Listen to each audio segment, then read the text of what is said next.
Delegates, can you take your seats, please, because I call Congress to order.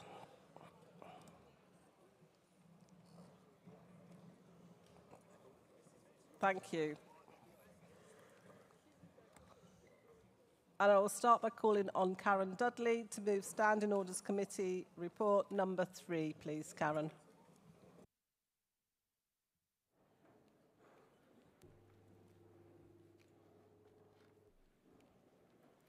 President Congress, Karen Dudley, Standing Orders Committee Chair, moving SOC report number 3. Withdrawn motions. The SOC has been informed that the following motions have been withdrawn. From Wales and South West Region, motion 205, protection and development of nuclear energy in the UK. And from London Region, motion 66, equitable anti-racist workplaces. Emergency motions. The SOC has accepted a further emergency motion as being in order for debate. This is emergency motion number 5, protecting trans and non-binary members' rights in the workplace, from GMB Scotland. The day and time when the emergency motion will be heard will be advised as soon as possible. Bucket collection. The amount collected by Southern Region for the Macmillan Cancer Charity was £490.36, plus 1 US cent, 10, and I hope I pronounce this right, 10 grazie, and 2.2 euros.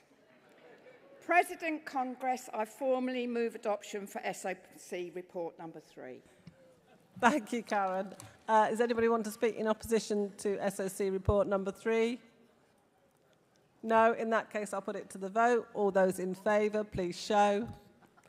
Thank you. Anyone against? That's carried. Thank you, Karen. And just as usual, regions will be sent the details of all the bucket collections and then be asked their regional committees to make a decision as to how much they want to donate as well.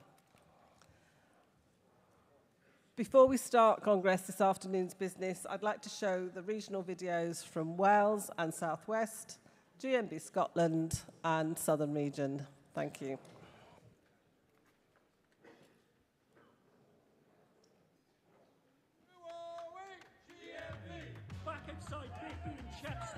When after 30 years they ripped up their recognition. The GMB are not going anywhere. We're going to be back inside. Make sure you're filling out your CAC petition. We will be back.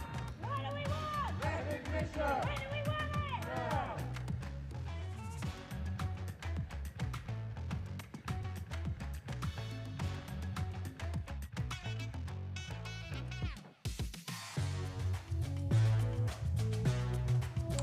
Uber Taxi has launched in Swansea recently. I was unable to work with them because of my band. I found support through GMB and Mozid to help me resolve my complicated issue and get my account back. Thank you, GMB. A special thank you to Mozid. Your help has truly made a difference in my life. We're outside as the Bedminster today, talking to the public and customers about our equal pay campaign. This store alone, they are owed £2.2 million in equal pay back pay. What do we want? We want equal pay and we want it paid now. What do we want? Equal pay. When do we want it? Now.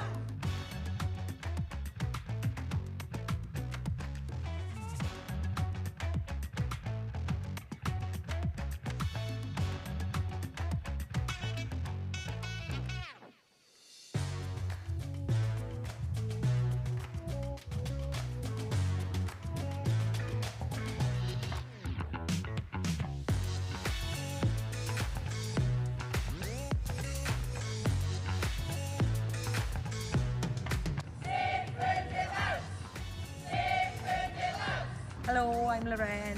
And I'm Carly. And behind us here we have Ferndale House Care Home. We've been out with a campaign, we've been protesting, we've been marching, we've been holding public meetings. We've got to keep going and we've got to fight for what's right.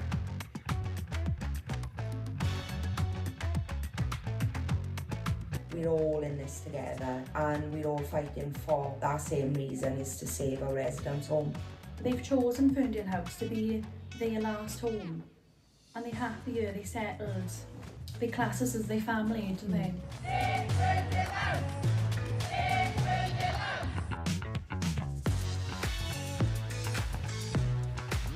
This is the result of a long campaign that has been run by the staff on behalf of the residents, supported by the GMB. We've backed these girls all the way, and now we've got the right decision to keep the house open and keep these residents safe.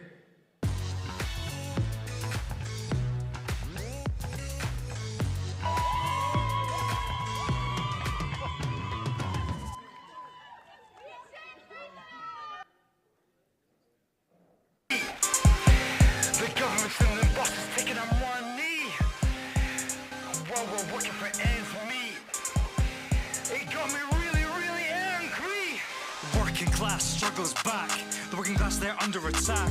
Harking back to decades past, we must have... It's not great for us, you know what I mean, because we don't want to make the company look bad or anything like that. This isn't what it's about, you know what I mean? It's about just trying to bring our pay up to what we feel it should be, and basically what the rest of the sector is paying, you know. Are worse than ever. Cost of living crisis.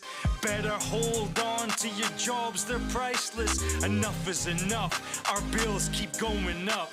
Enough is enough. We have launched a women's campaign where we have tried to encourage employers to provide free sanitary products to the female workforce. DNS are going to roll this out nationally, so for us that's a good win at DMB, and not just that, people are going to benefit all over the UK. So let's all go on straight. We are the resistance, taking on the system. We are affected by living crisis. Our earnings are not as high as we would like to see it.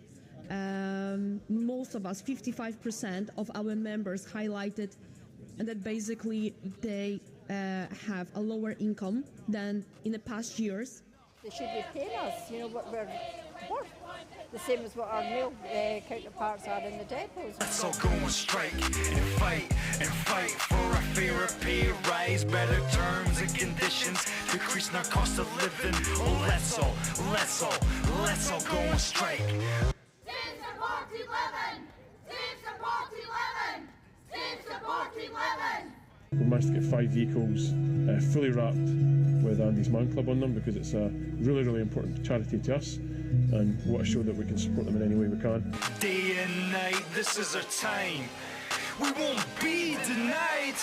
Let's all go on strike and fight for a fairer pay rise.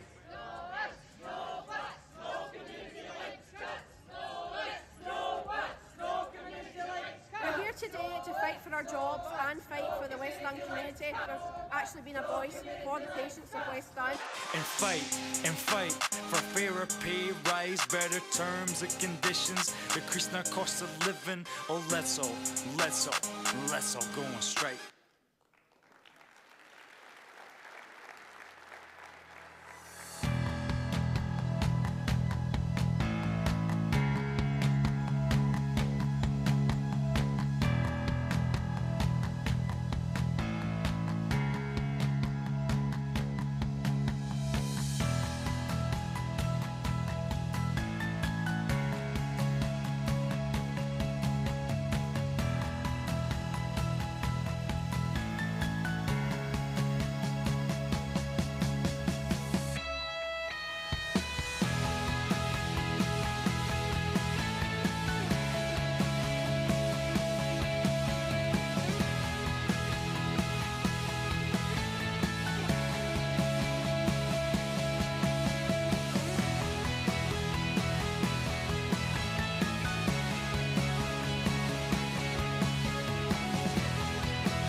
brilliant videos showing and very inspiring, uplifting and demonstrating that we are a campaigning and winning union. Thank you to those regions and GMB Scotland.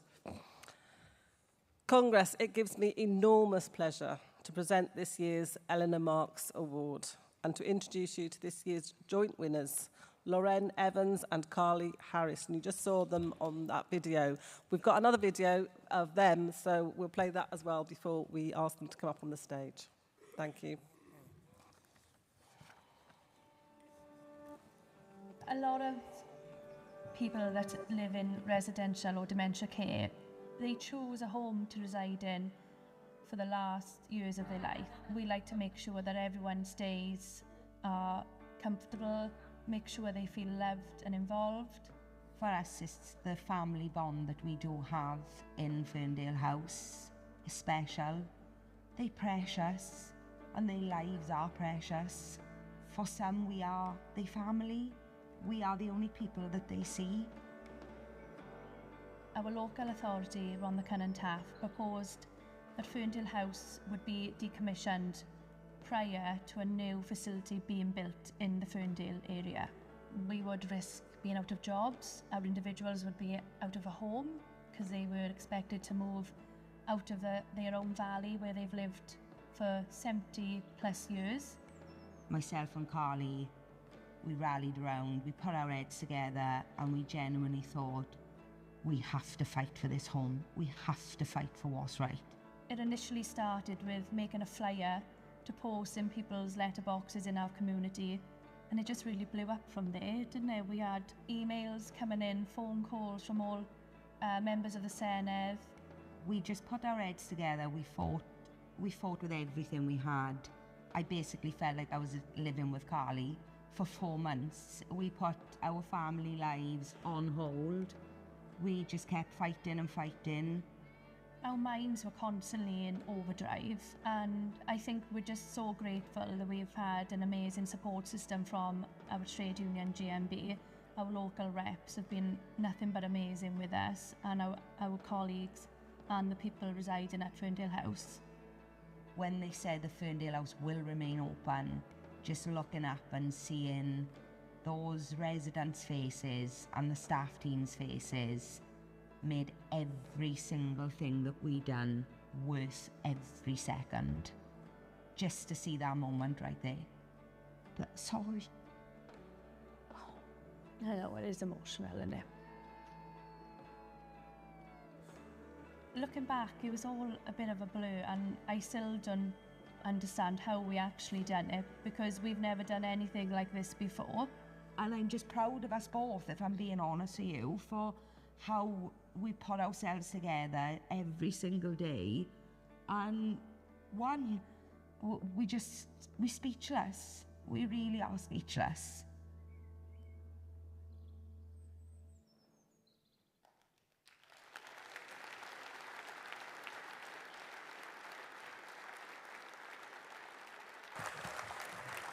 Yeah, a powerful video. So their efforts led, as it said in the video, to the saving of Ferndale House, a care home for the elderly and those suffering from dementia in South Wales, from closure. It was a victory that was a product of their grassroots activism amongst their fellow workers and the wider community, complete with rallies, marches, mass petitioning and protests, together with a cutting-edge social media campaign that tapped new areas of support.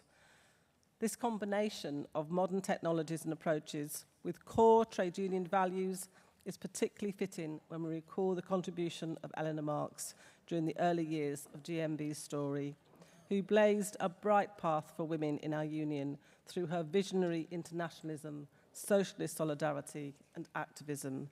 Lorraine and Carly, welcome you to the rostrum, or to the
Wow. Hello, I'm Lorraine. And I'm Carly. We didn't expect this at all. We'd just like to say thank you for the award. Thank you for capturing our story and the journey that we were on, especially with our residents, who mean the world to us, as you can see there. The fight was to save their home, and we can honestly say we're so proud of ourselves that we actually done that. So thank you very much. Thank you. Thank you, everyone. Like Lorraine said, it is an honour to receive this and have this recognition for just 2 girls living in Ferndale and everything we've done. But also, our families are here today and they've been with us through everything. So to our partners and our children, I'd just like to say thank you as well. Thank you very much. Thank you.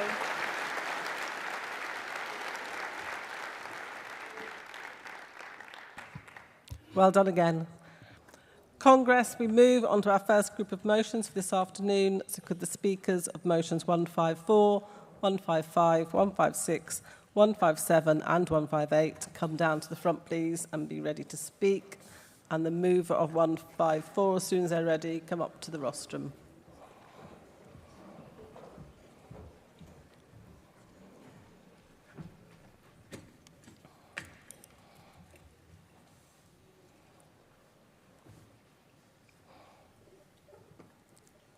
Mover of 154, please. Thank you.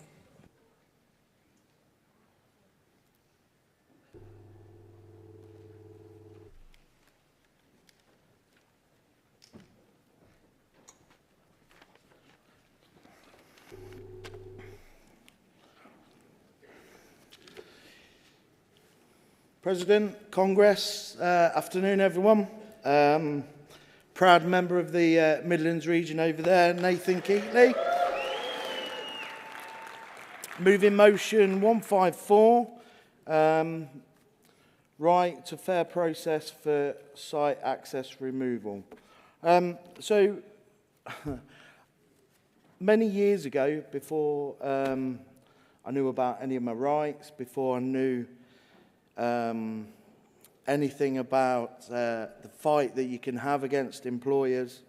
I used to work for a security company at a hospital in Northamptonshire doing security. The facilities manager at the time knew, obviously, that I was a third-party employee. He told me a couple of bits like, you know, would you come and work for me and whatever else. To try and get rid of the security company. I dwelled over it for a while in my head, and I had to say to my gaffer at the time, like, this has happened. Obviously, it got fed back, and I was kicked off site, basically, sacked. So I went from a 60-hour working in security job to I'm ever sorry, we've only got 4 hours on the door on a Friday night. Like I say, I knew nothing about any rights that I had and, you know, whatever else. Everyone should have the right to representation and a chance of a fair process in work, no matter who, what, where and when. You know, it's really important. It's important for good people like, you know, ourselves to make sure that that's kind of kept up. There is a large group of workers that don't have some of the privileges that people that are employed directly have, unfortunately. So, you know, we are calling on the GMB to help put this unfair process, you know, kangaroo-style court operation to bed. You know, let's get rid of it. Let's chuck it on the scrap heap where it belongs. Congress, please support this motion. Thank you. Well done, Nathan. Thank you. Seconder.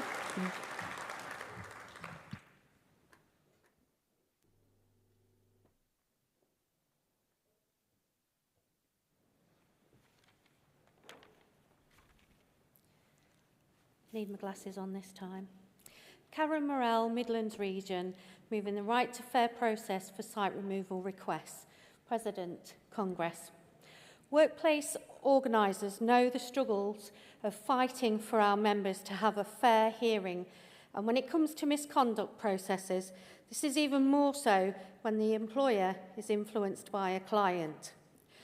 Why is it reasonable that a client can remove an employee from their workplace with no justification whatsoever? We believe at GMB that this is wrong. We call on GMB to fight, campaign and lobby government to ensure that a fair process is followed before an employee can be subject to site removal, which may lead to dismissal via some other substantial reason. I only found out yesterday that this could actually happen. I didn't know that you could lose your job just because you wasn't accepted on a site, and I'm actually really disgusted by this. So I hope that you will support this motion. I second. Thank you. Thank you, Karen. Mover of motion 155. Wales and South West. Yep, yeah.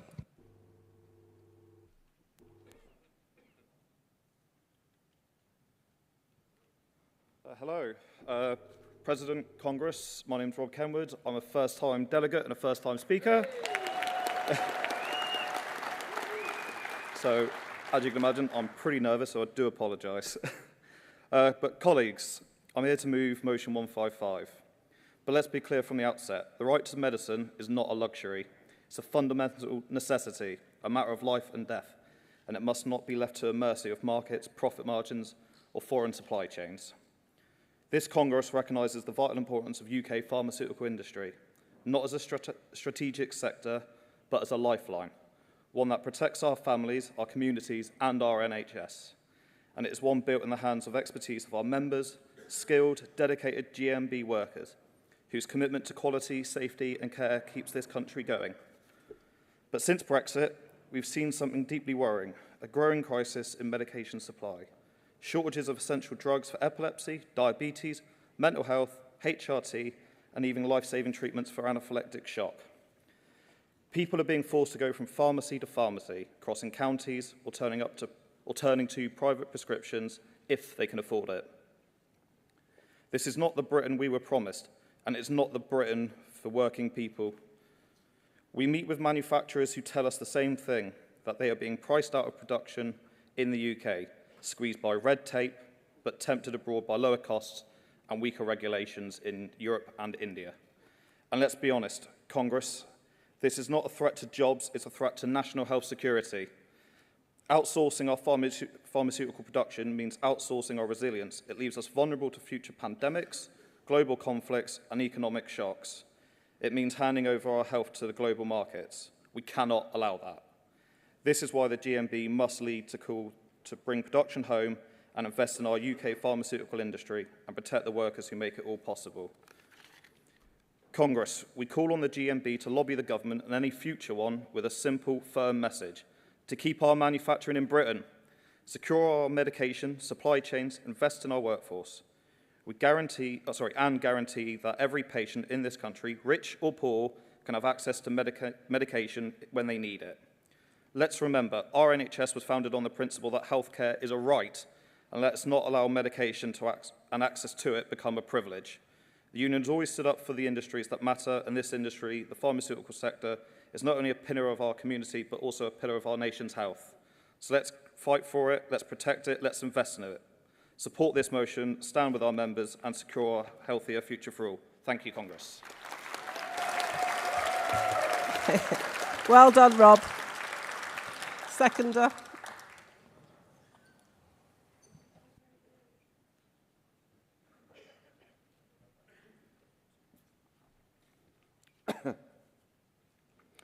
President, Congress, Ian Minard, Wales and South West Region, seconding motion 155, protecting UK pharmaceutical production and supply. First time delegate, second time speaker. Congress, as we have heard, The UK's pharmaceutical sector is not only a driver of economic growth, but a lifeline for millions of patients. Our members in this industry are the unsung heroes who ensure that life-saving medicines reach our hospitals, our GP surgeries, and our homes. But let's face the facts. Periodic and persistent medicine shortages have become the new normal in the UK. Just ask any pharmacist or GP, shortages of critical drugs like EpiPens, HRT patches, and treatments for chronic conditions are causing frustrations for professionals and anxiety for patients. The government has taken some steps, but the problem is still highly prevalent and deeply concerning. Why is this happening? Because our manufacturing base is being hollowed out. We have seen a dramatic fall in investment and capacity, and now companies are warning that more production may move abroad unless urgent action is taken. The cost of conducting business here is rising, and regulatory delays are making it harder for companies to adapt and respond to new challenges. This is not just an industry issue, it is a public health emergency in the making. If we lose our domestic production, we lose control over our medicines supply. We become vulnerable to global shocks, trade disputes, and supply chain failures, and it will be ordinary people who pay the price. This is why this motion is so important. Colleagues, let's send a clear message. GMB stands with our members, with patients, and with our NHS. Let's protect UK pharmaceutical production and supply. I urge you all to support. Thank you, Ian. Well done. Mover of motion 156, please.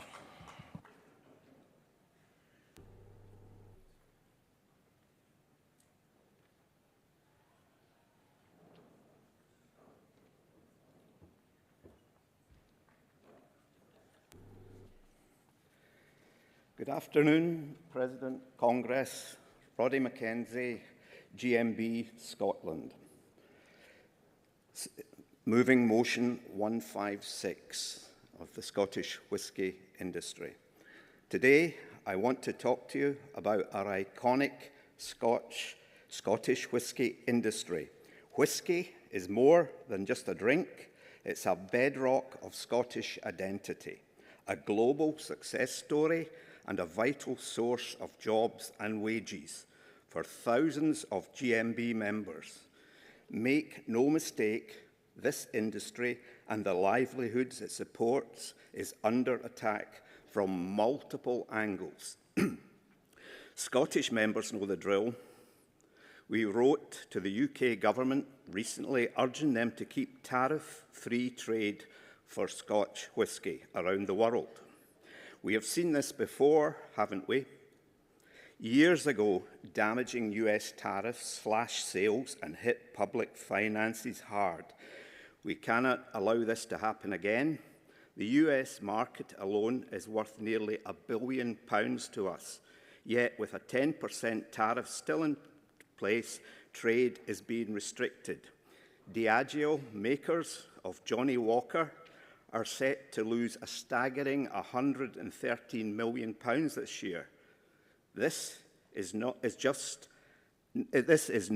just a number on a balance sheet. That is jobs, that's stability, and that is families feeling the pinch.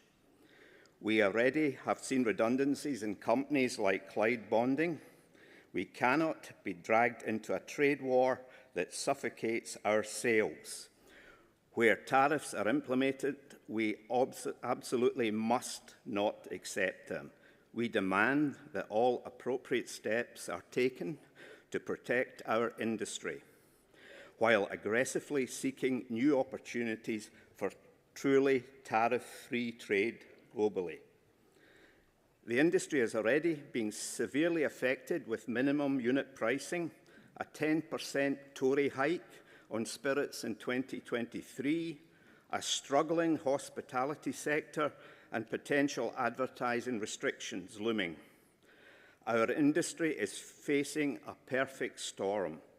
Every single week, we tell politicians Scotch whisky is a product to be proud of. It's time they valued it, not demonised it, and stopped treating it like a cash cow. Only then our jobs and wages truly grow. Now let's talk about bottling. There's a problem that strikes at the heart of our principles. Many of our iconic whisky businesses are now owned by foreign companies. Take Ballantine's, for example. It is distilled in Glasgow, but where is it bottled for the French market? In France. This work, these jobs, used to be done in Scotland. Moving the bottling abroad has cost Scottish jobs. It's a disgrace. The GMB's message is clear and unwavering. All this work belongs where the whisky is distilled. It belongs in Scotland. We must fight to bring these jobs home. Please support this motion. Thank you. Seconder.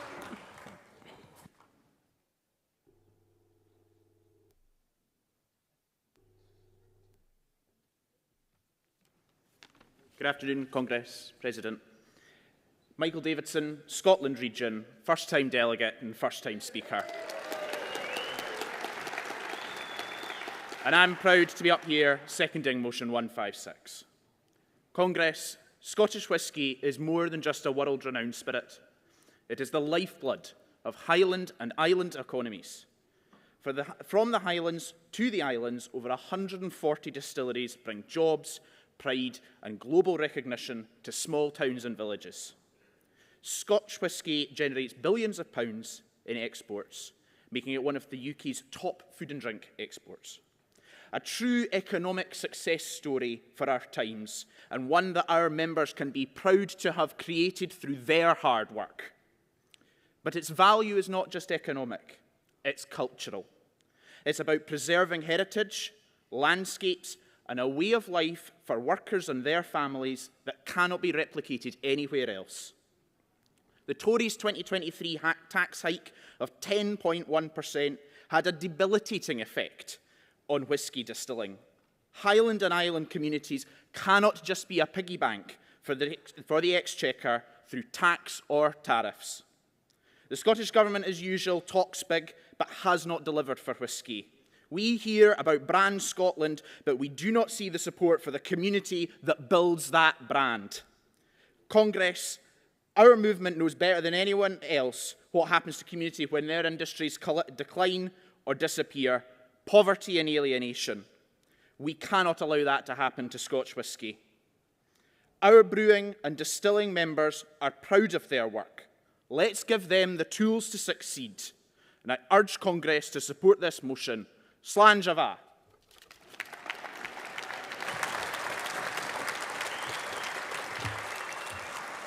Well done, Michael. And the mover of motion 157.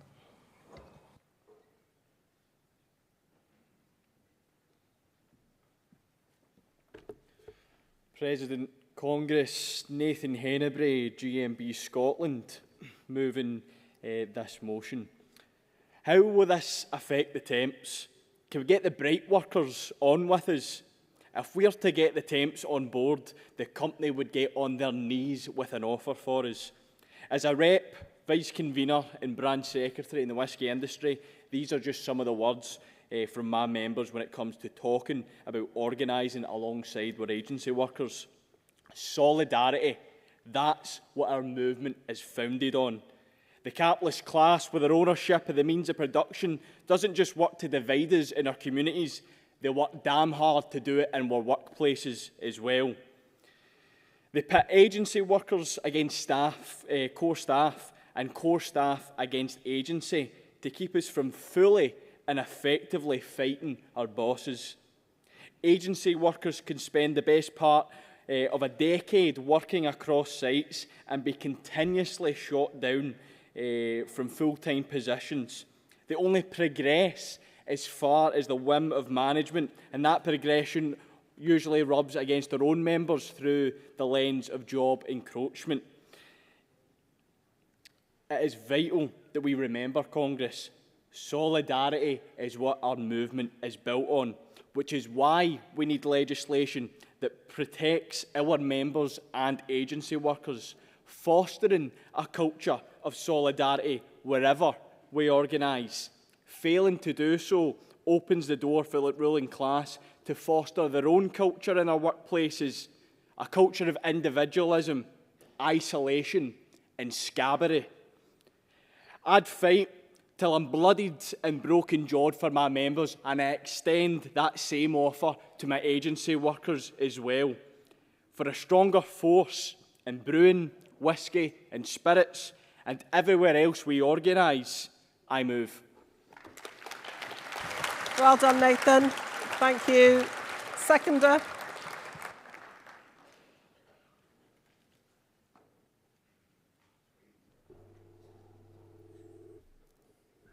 President, Congress, Robert Graham, GMB Scotland. Seconding motion 157, a stronger force in brewing, whisky and the spirit industry. Congress, spare a few moments, if you will, to reflect on the experiences of our very own GMB members and those agency staff who together produce many world-class profitable brands. However, we know that when external pressures affect profit or risk growth, it's very tempting for management to bear down on wage increases, employee benefits and job security, often opting for agency staff with their differing conditions and little or no job security, clearly putting profit before people. This motion seeks to recognise that our members and agency workers should benefit equally from trade union activity, that workers will not be pit against each other, and that for everyone the dignity of a fair day's pay for a fair day's work is not negotiable. We support the appropriate use of agency staff, calling for a ratio to be established which keeps the balance proportionate across the workforce. This ratio should not be voluntary, but one which is established through legislation with appropriate sanctions for breaches. Lastly, agency staff in workplaces across all industries should have equal access to career advancement, training and the opportunity to achieve permanent status which is equitable and fair. Making work better is not just a strapline, it's our core GMB mission, our driving force. Supporting this motion, Congress will help build a legislative protection, improve relations between permanent and agency staff, particularly in the brewing whisky and spirits industry. It seems apt to conclude by saying cheers. I second the motion. Cheers. Thank you, Robert. And mover of motion 158.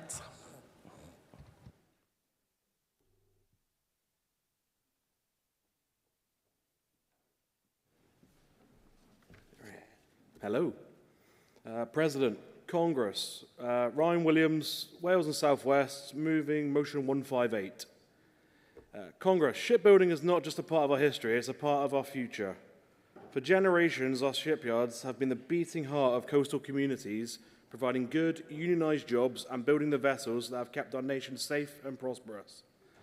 But over recent decades, we've seen a worrying decline, not just in orders, but in the skills pipeline that sustains our industry. Too often, young people enter shipbuilding apprenticeships only to find themselves bogged down in paperwork and theory, rather than learning the craft hands-on. We are producing apprentices who can pass exams, but who struggle to weld a seam, fit a bulkhead, or solve problems on the shop floor. This is not their fault, it's a failure in the system. Employers are crying out for skilled tradespeople. Our members on the ground can see the skills gap every day. We need to restore pride in the trades to ensure apprenticeships are a genuine route to a rewarding career, not just a tick-box exercise for funding of statistics. This motion calls for a bold shift. It demands that we put practical, industry-led training at the heart of shipbuilding apprenticeships. It calls for real investment from government and industry so that young workers can learn from experienced mentors in real shipyards on real projects. And it insists that our training keeps pace with green technologies so that we're building the ships of the future, not just the past. Colleagues, this is more than skills, it's about hope. It's about giving our young people a future in an industry that matters. It's about rebuilding our communities, our economy, and our national pride. Let's back this motion. Let's fight for the apprenticeships that work, for workers, for industry and for Britain. I move. Thank you, Ryan. Seconder.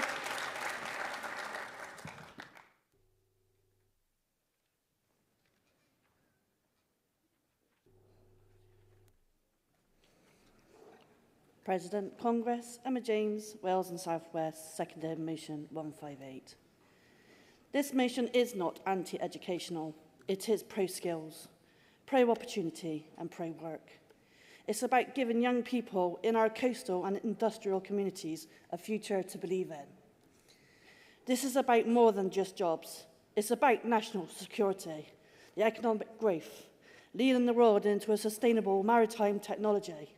It's about ensuring the next generation of shipbuilders to be ready for the challenges of modern, green and an innovative shipbuilding future. Let's send a clear message. The GMB stands for practical skills, quality apprenticeships and the reindustrialisation of British shipbuilding. Let's campaign this investment, real training and a system that works for the workers. We know that the best shipbuilders are made in the yard, not just lecture halls. Let's rebuild our shipyards, our skills, our future, together. Please support this motion.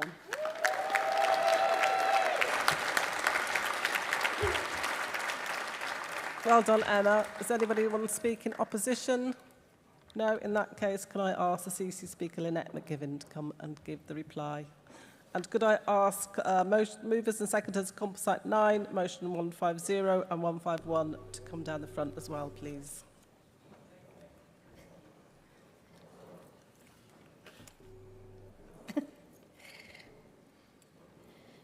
President Congress, Lynette McGaffin, responding on behalf of the CEC on motion 157, we are asking to be referred. The CEC appreciates and understands the issues raised in the motion facing our members in the brewing, whisky and spirits industry.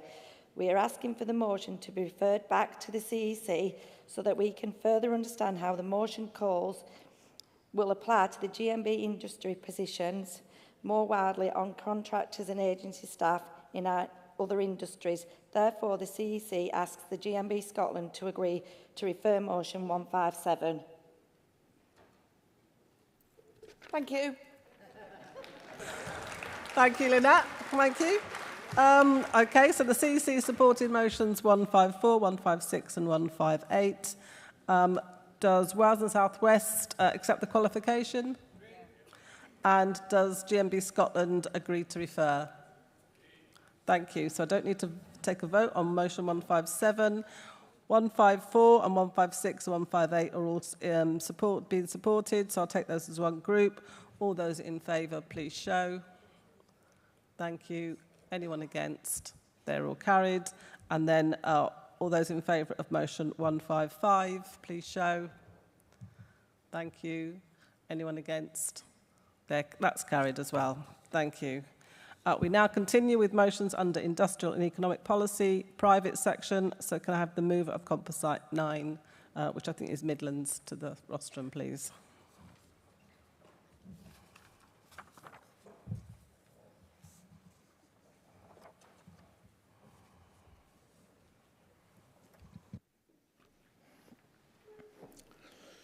Hello again. You're going to get sick of me. Nathan Keatley, Midlands Region, C36 branch. Composite 9, fight against abuse of aviation staff. So this has been a long ongoing issue, let me tell you. So I'm going to give you a couple of stats. In 2023,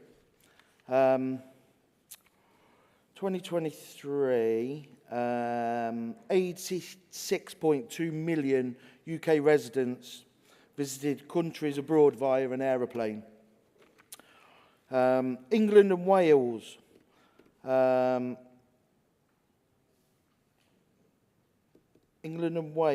had a crime rate of 1 crime per 10.2 people.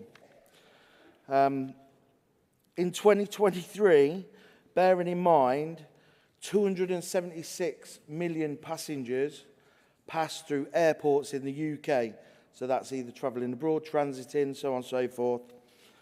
There were 6,000 crimes for 276 million people. Bit of a discrepancy there between airports and, a normal crime rate. Bear in mind, out of them 6,000, that included our very good friends at HMRC and Border Force for drug smuggling and, whatever else goes on there. Basically, since the pandemic, this has got out of hand at airports. Now, whether you work in the car park, whether you work security, whether you work like I do as a ground handler, whether you work in Frankie and Benny's, the amount of abuse that goes on is just off the Richter scale. It really is. People go to work and they now expect to be either verbally or physically assaulted. And that is unacceptable. It really is. There's no mechanism to get any kind of statistics between airports because they don't want to lose their rankings. They're precious to them. The companies that are there, once again, they start losing their rankings. They start losing their customers. Things all go Pete-tong for them. There's no talking with each other. So if I go to an airport authority today and say, right, can I have the stats on, people that have been abused in your airport, we've not got anybody. No one from our staff that's employed by the airport authority has a problem. I know that they do. They don't know that they're our members.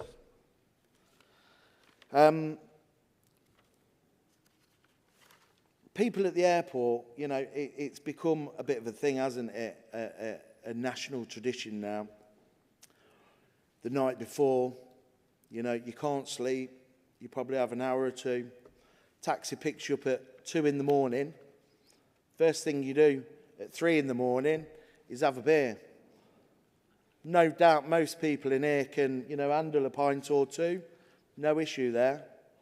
But there's a lot that don't and can't. People getting denied boarding, for aircraft because they're either under alcohol or drugs is just ridiculous. The airlines themselves don't help with a lot of their policies. I just want, basically, to get your support behind this motion. It's really important. We've got loads of members there. And thank you so much for your time. I appreciate it. Thank you, Nathan. Seconder.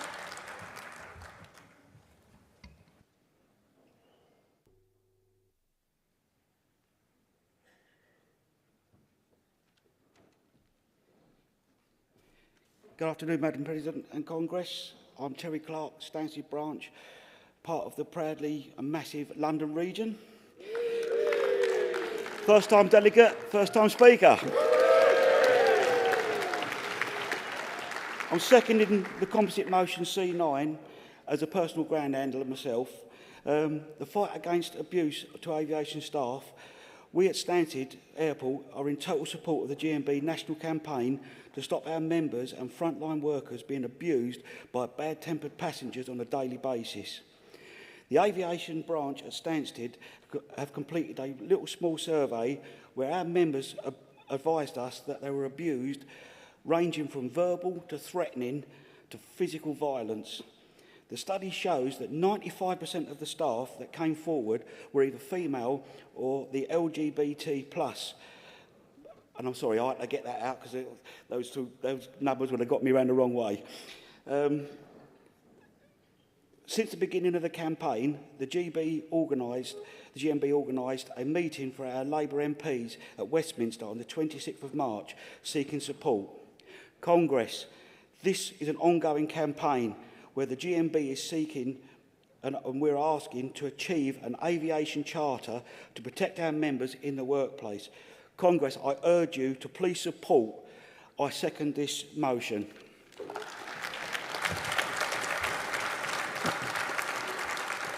Well done, Terry. Thank you. A mover of motion 150.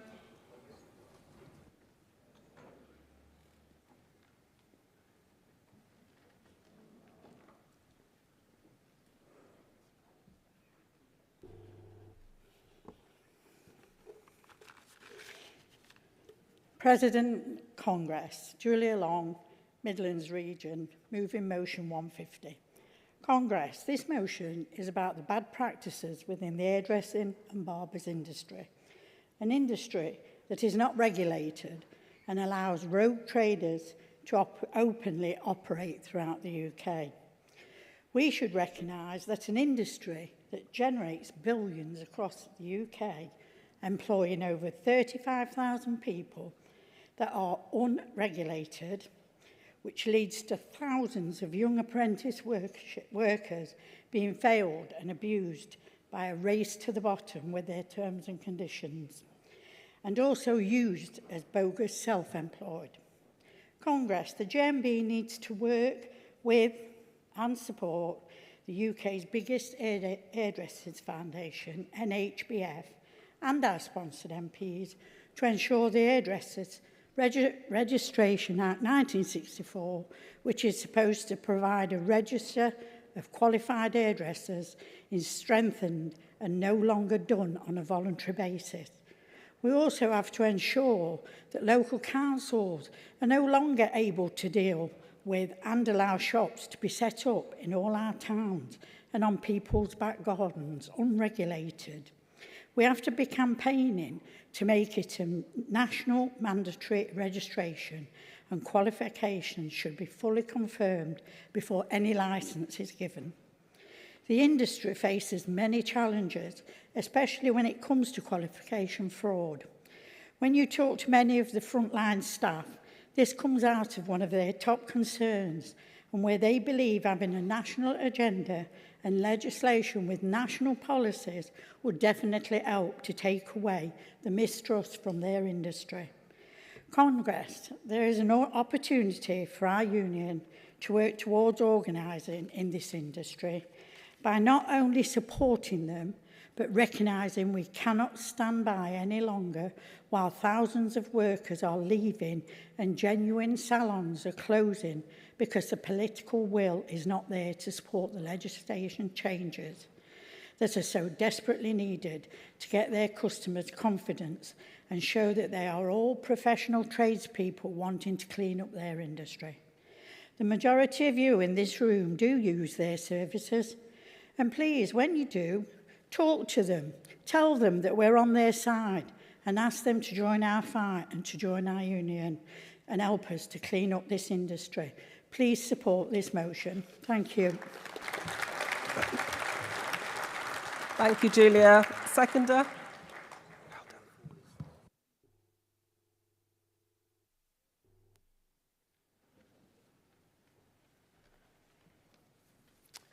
You're right. Good afternoon, Congress. Sean Barnes, Worksop Bassett Law branch within the Midland region. I'm proudly seconding this motion as a first-time speaker, so bear with me. The UK hairdressing and barbering industry is made up of highly skilled workers who are proud to serve their customers.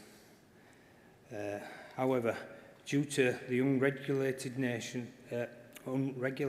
nature of the industry, exploitation of these workers is rife.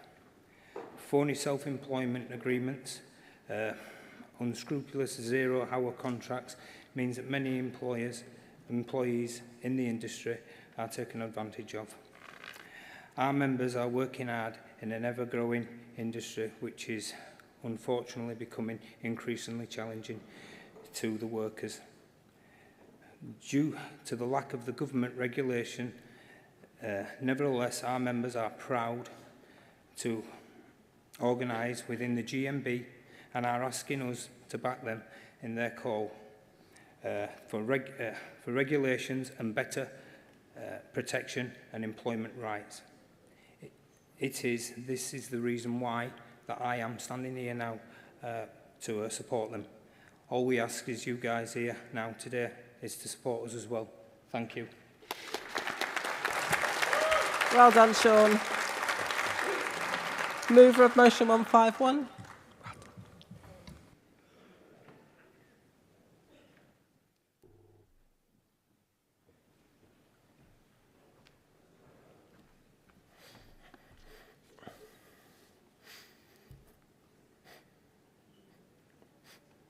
Jason Evans from the mighty Midlands region. Comrades, moving motions 151, service with respect for water workers. President, Congress, the water industry has rightly been in the public eye in recent years, due mainly to the deplorable situation of sewer spills into our watercourses and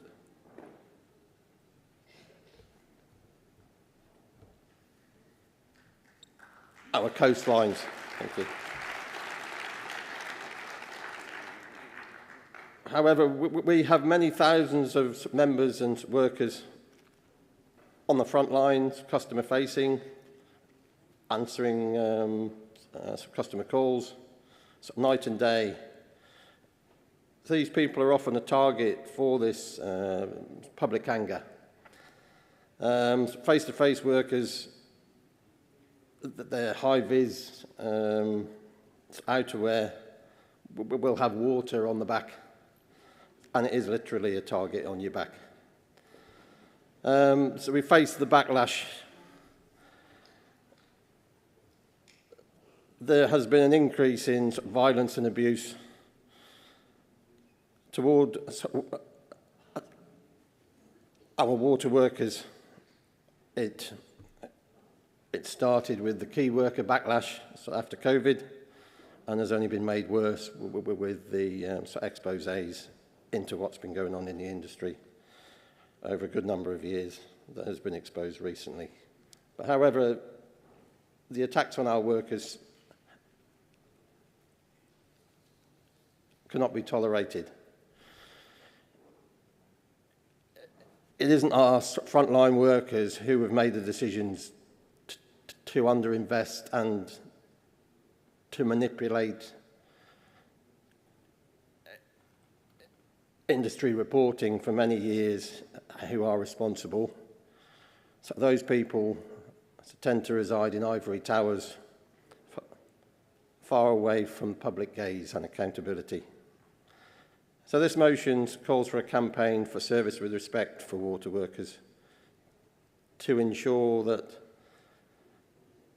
public anger does not harm our members, who are purely the people making the best of a bad lot in all weathers and in all locations, so night and day, in order to keep this vital service flowing. Please support.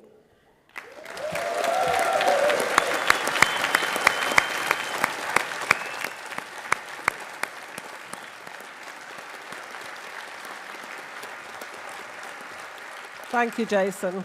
Thank you. Seconder.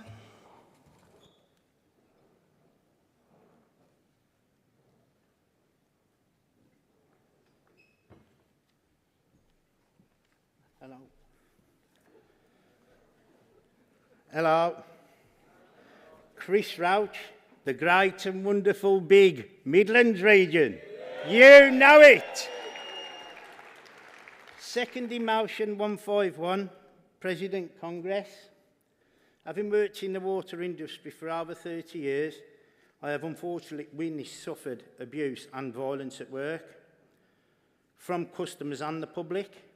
This is totally unacceptable and has worsened in recent years, even to the extent of a colleague and friend having suffered a changing injury in a machete attack.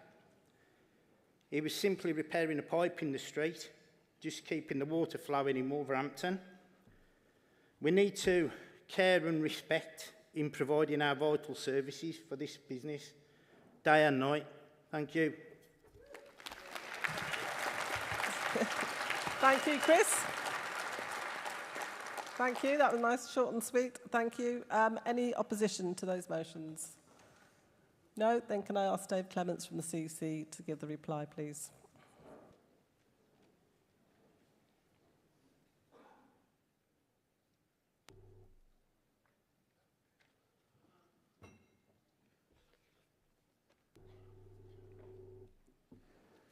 Dave Clements, speaking for the CEC.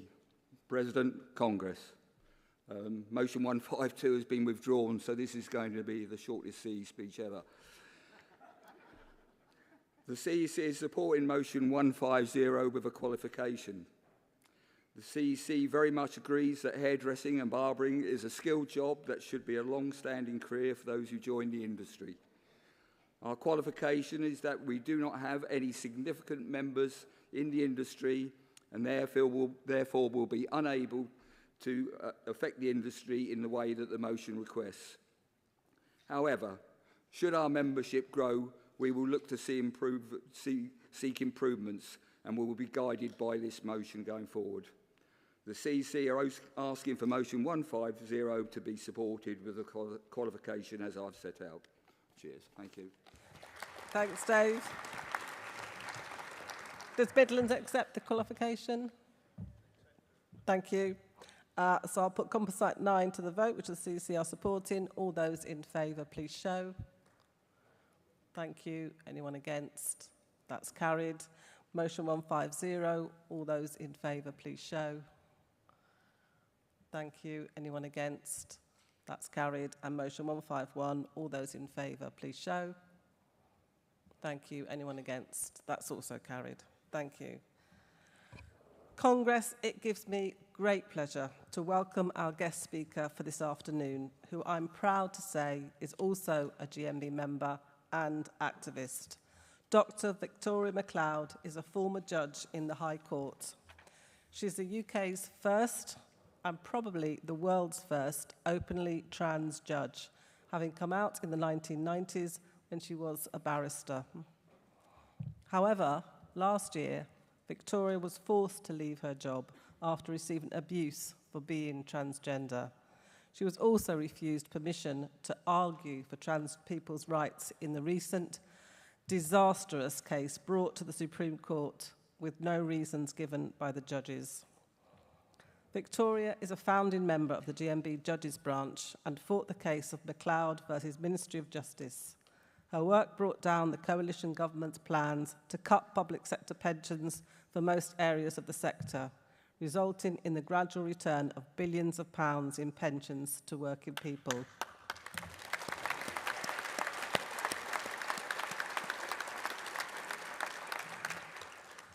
She risked her job to do so in the face of opposition from press, government and senior judges. Victoria, welcome. Please come to the rostrum.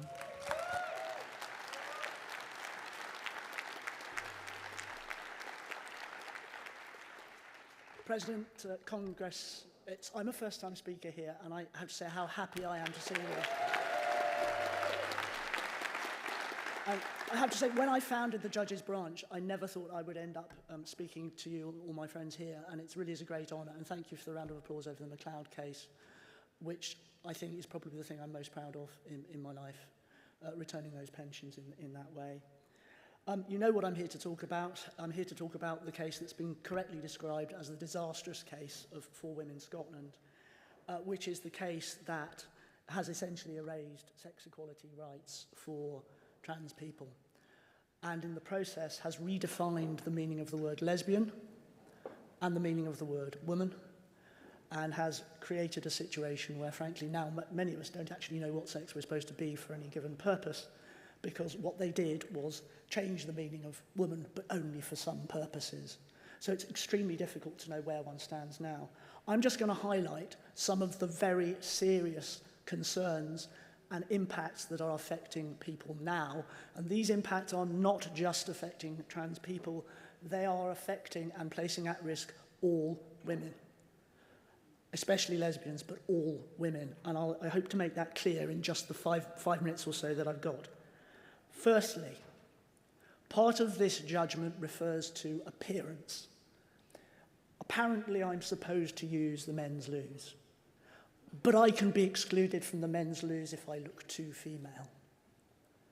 It's introduced a subjective notion of what it is to be a woman or a man, alongside some sort of vague legal notion of biological sex, which isn't even a recognised medical matter. So lesbian people now, and people of non-conventional female appearance, particularly those who are not white, are getting more abuse because they are suspected of being trans. And we've seen some of the vicious attacks that have been made on some women, for example, in sport. And you can see that they are generally non-white, and that is based on prejudice about what femininity is.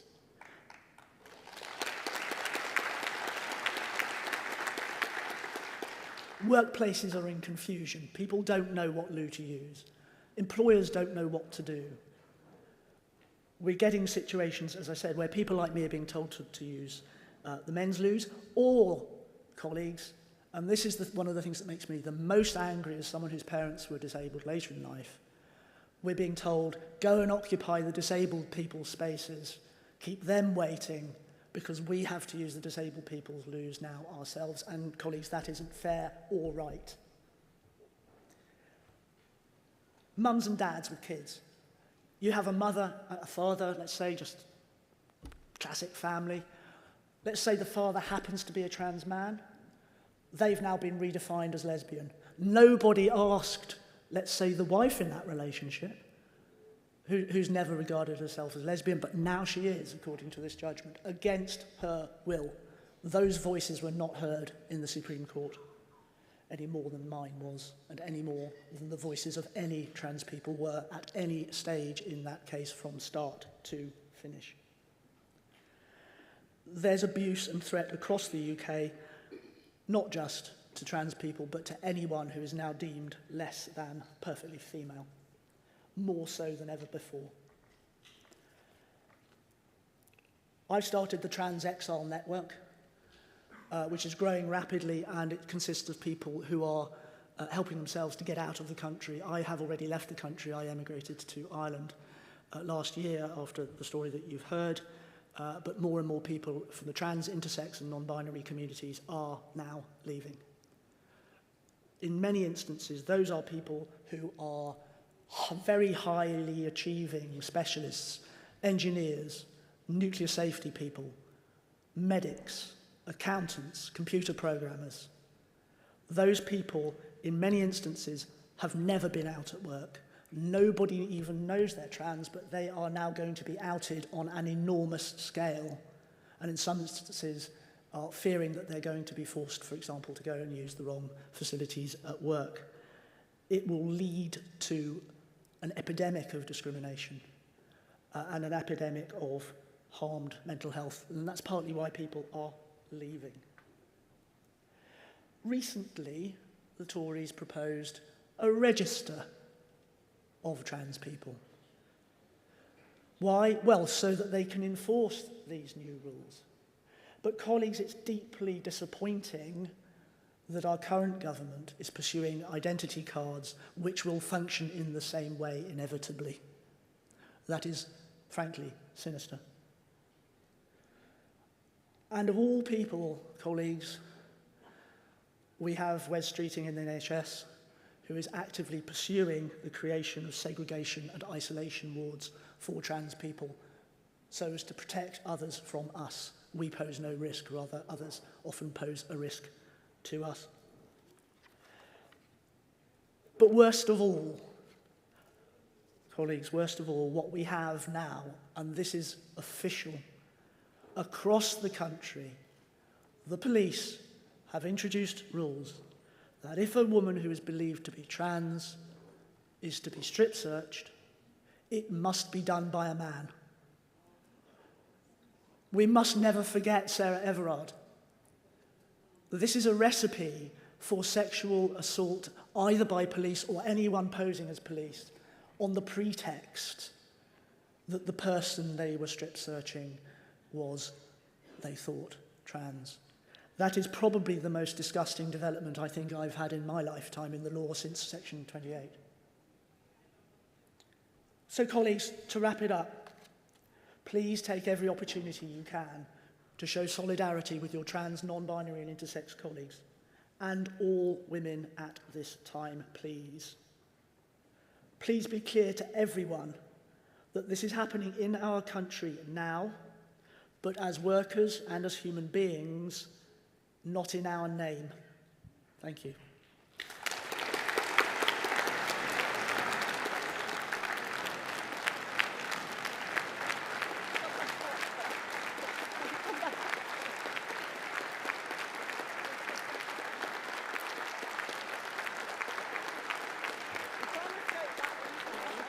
You rushed off. Oh, yeah. Oh, God.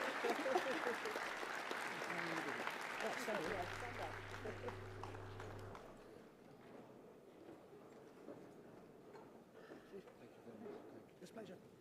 Pleasure. Oh, that's lovely. Thank you. That's really helpful. I appreciate it. That's nice. Thank you very much.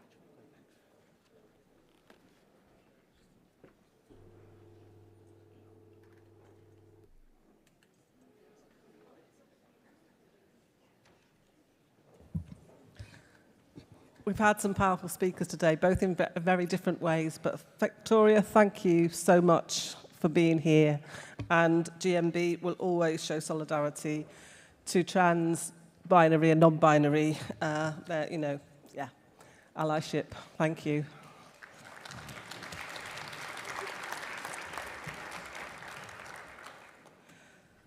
We now move on to our second CEC statement for today on industrial strategy and infrastructure. So can I please call on Matthew Williams to move the report?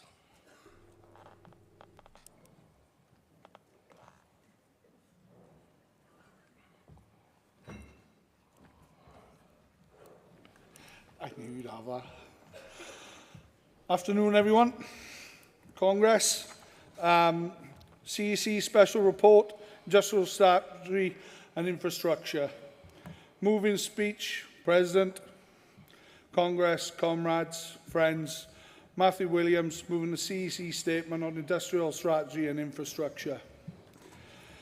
In the development of the statement, it was my fellow CEC representative, North East Yorkshire and Humberside, Congress Delegate Dave Douglas, who said, "You can't project resilience if your infrastructure is owned by the rest of the world."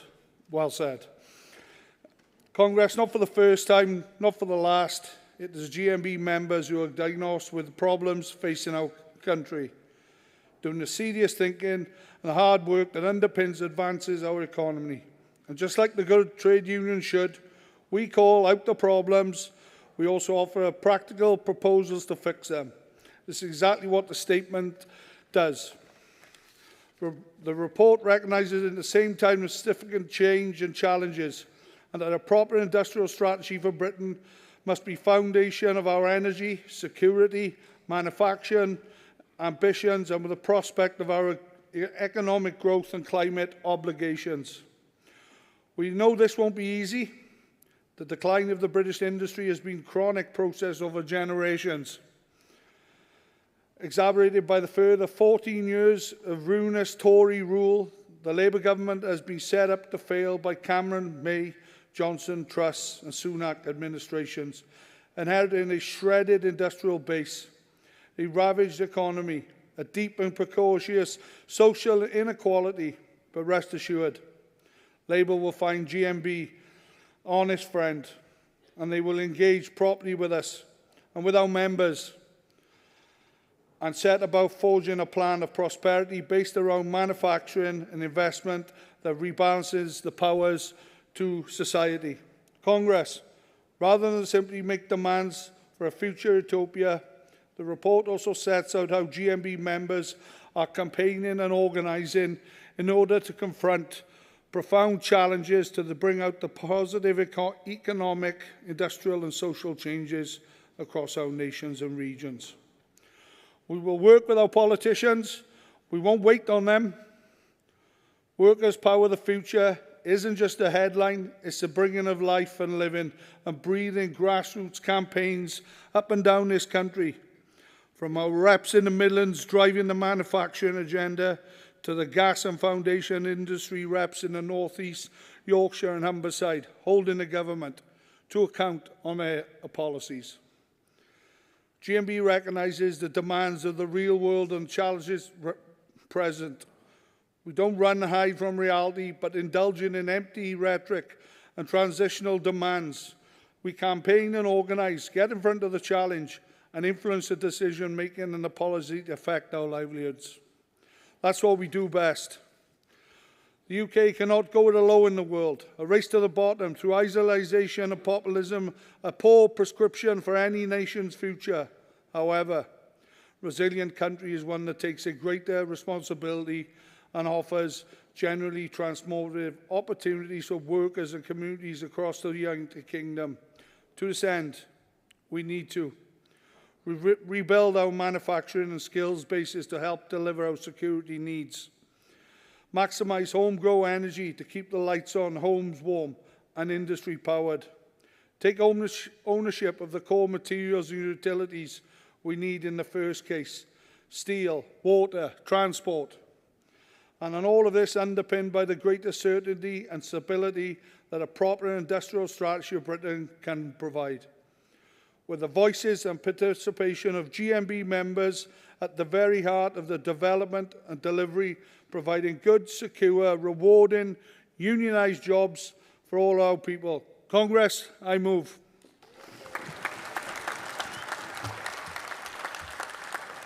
Thank you, Matthew. And Colin Gunter to second, please.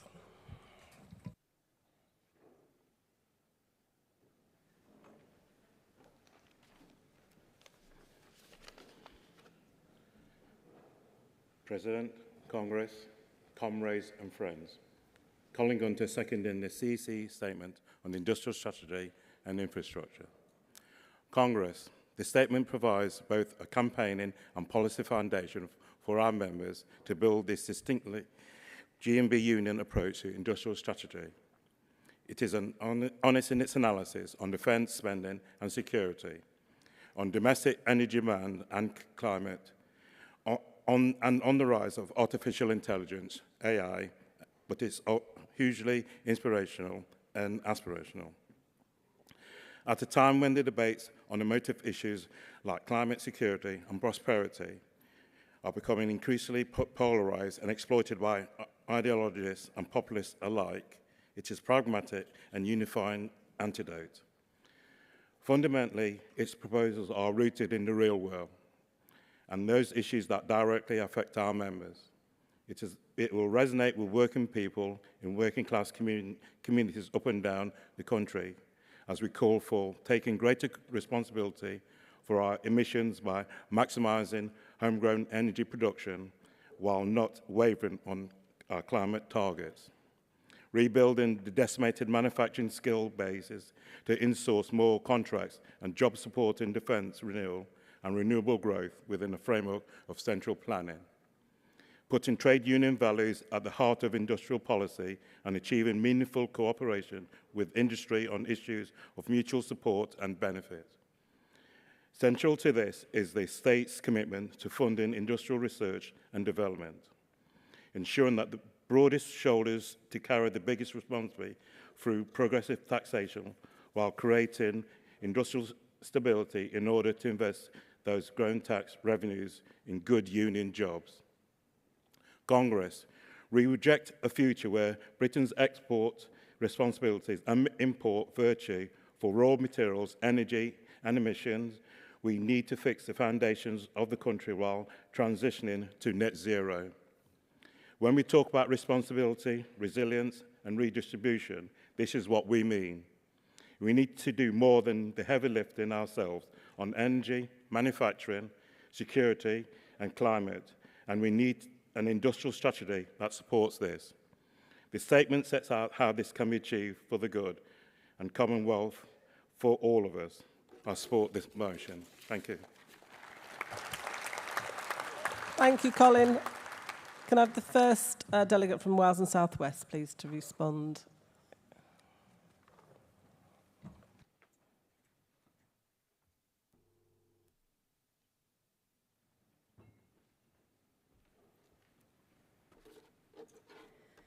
President, Congress, Martina Vrajitoru, Wales and South West Region speaking in support of the statement.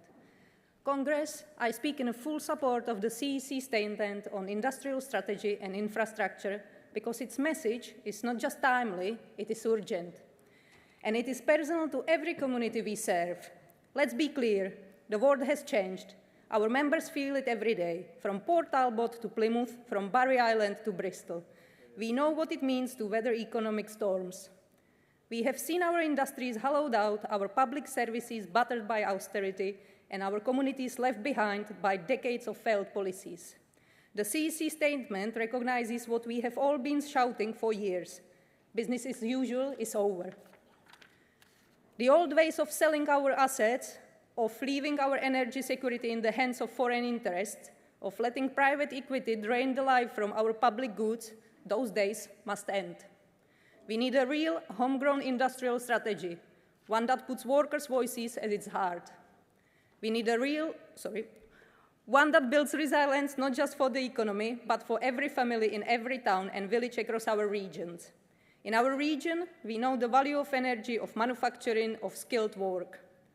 We see the opportunities of the future in the new nuclear at Hinkley Point C where I work, but also in the promises of the hydrogen and carbon capture. But we also know the risks of moving too fast, of leaving communities behind in the rush to a green future. Our members want to be part of the solution. They want good jobs, fair pay, and say in how we transition. They want the future, not be powered over by it. That's why I'm proud of GMB's campaign, Workers Power the Future.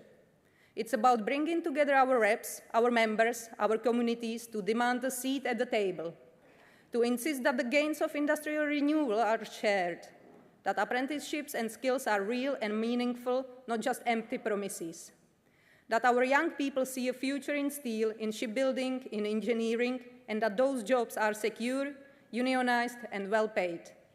We must not repeat the mistakes of the past, where the wealth created in our regions ends up in the pockets of distant shareholders or is lost to overseas interests.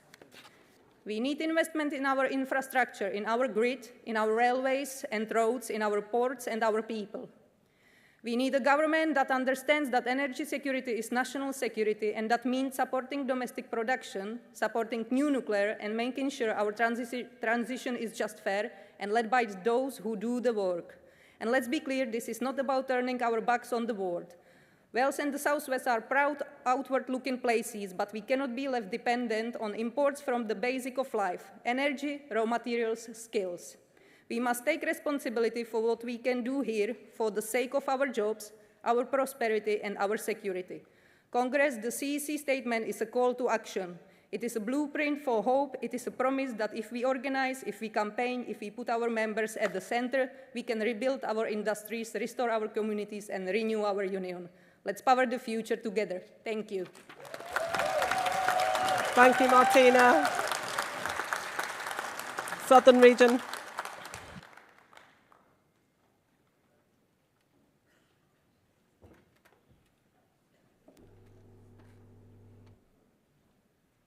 Andy Newman from Southern Region, supporting the CEC Special Report on Industrialisation. Comrades, we've had 40 years of vandalism that has destroyed Britain's manufacturing base. We all know the chainsaw that was taken to our manufacturing by Margaret Thatcher, but let us remember that 1 million manufacturing jobs were lost under Tony Blair and Gordon Brown through having the pound valued too high to benefit the City of London at the expense of skilled working-class jobs around the country. If I just look back at my own life, because I think we've had something which has been a long-running problem and is now becoming urgent, and we're on to the point where manufacturing could die altogether. Now, I spent 25 years working in manufacturing, and I was just thinking back, I started in Motorola in 2020, and at that time, we had factories in Swindon, Basingstoke, and one in Scotland, and employed something like 9,000 people across the UK. There's now no Motorola manufacturing in the UK.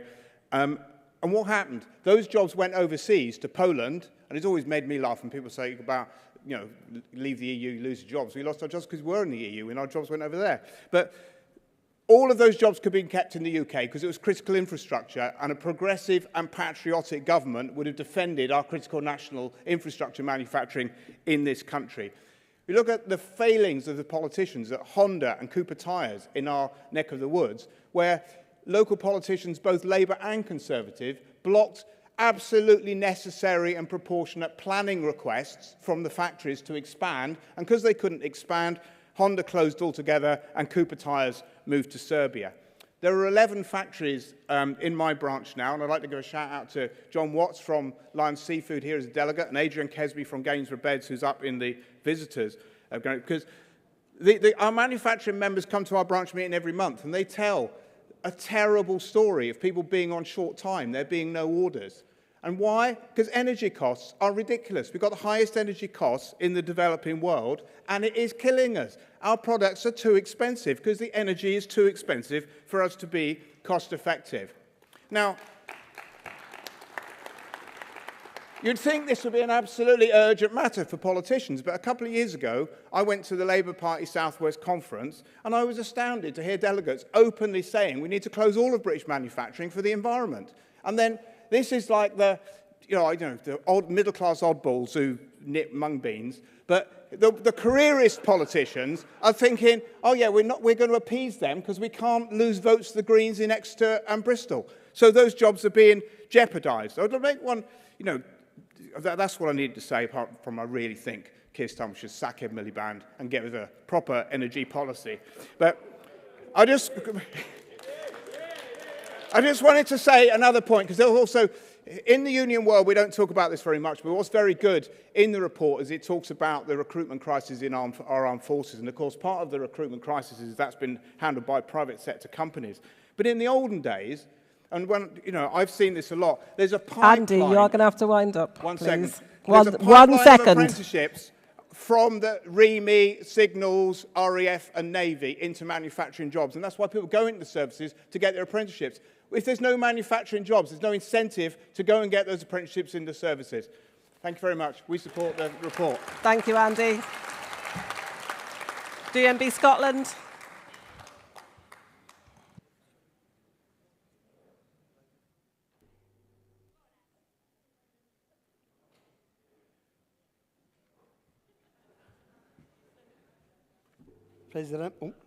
President, Congress, John Shannon, Centre of the World, Scotland.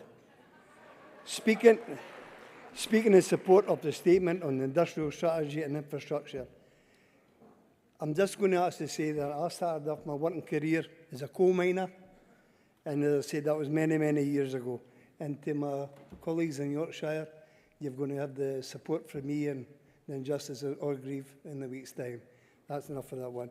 Congress, thankfully the government has changed after 14 years of Tory misrule. We now have the opportunity to undo the damage they have done, replacing the race to the bottom with a strategy that puts investment, jobs and workers first. The undermining out and privatisation of our industrial base has been proven to be fantasy economics. If we were already obvious, then the global pandemic, war in Ukraine and the weakening ties across the West is certainly exposing our vulnerabilities. What comes next is uncertain, and we can't go alone. But we have to be in a position to be able to face up to challenges whenever and however they arise. There is no truer example of this than our energy production, and no one knows it better than Scotland. An oil-rich, gas-rich nation which has been promised a green jobs revolution by political leaders in all colours of rosettes, only to them to be broken. The cart has been put well before the horse. Workers at our metal fabrication yard look on while turbines are brought in diesel barges from free ports across the globe, and 400 workers leave Grangemouth gates for the last time. But figures from Robert Gordon University show that the trickle of job losses could turn into a torrent, with a Grangemouth being lost from the North Sea every 2 weeks, with workers have nowhere to go. This has a cost on workers, their families and communities, which I can actually see when it happened to me as being a miner. But there is also undermines our energy security and affordability whilst we continue to rely on others to meet our needs. Government need to be able to put sound bites aside, understand the realities of political aspirations. When the Scottish Government Heating Buildings Bill brushed against it, it was eventually watered down. The bill would have forced homeowners to scrap the gas boilers and entire gas workforce along them. A needless act when the progress is being made with hydrogen homes heating trials in Fife, which can spell future for the gas workforce. The costs are too great to the workers and households for politicians to get us wrong. We cannot create a second generation of miners. Congress, support this statement. Well done, John. Thank you. North Western Irish region.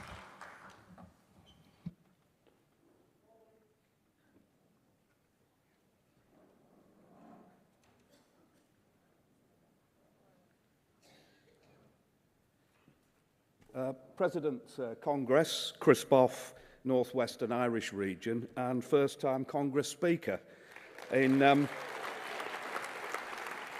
giving the support to the CEC statement, it's important to point out that my branch tabled motion 264 on transition, along with 5 other motions covering climate change. And although my branch preferred the motion to have remained on the agenda and be tabled for debate, the region took the view that because there is much in common between the motion and the CEC statement, along with other climate motions, we agreed to the CEC request to withdraw the motion. So in the short time available, my branch wishes to support the CEC statement, but with 2 important qualifications.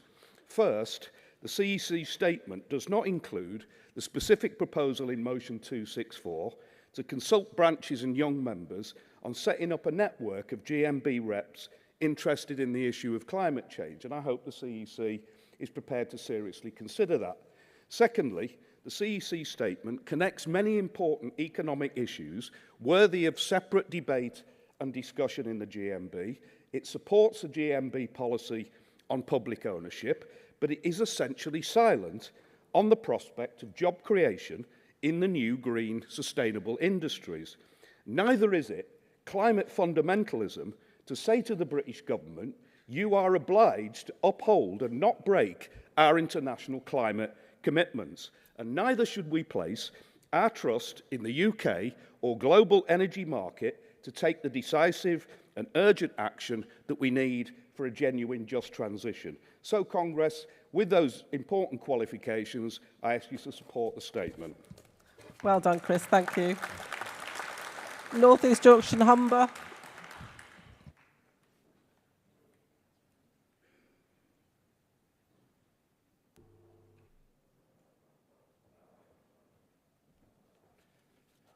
President, Congress, Andy Perkins speaking from the North East Yorkshire and Humber region, a region built by the hands of working people and now staring down the barrel of another industrial transition.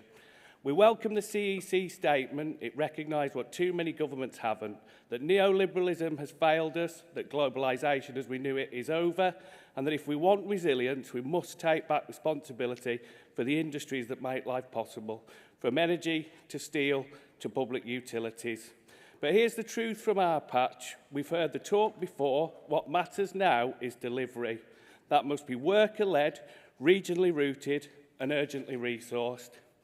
Let me be blunt. On energy security, we don't want more strategy documents. We want shovel-ready jobs in infrastructure products, including across the offshore wind sector, not offshore contracts. If Britain's future energy mix still relies on gas, then we want guarantees that British workers will be the ones producing it, transporting it, and building the infrastructure around it. When it comes to steel, it was essential to intervene and nationalise. We agree. But let's get on with it. This isn't theory. This is the last blast furnace in Britain.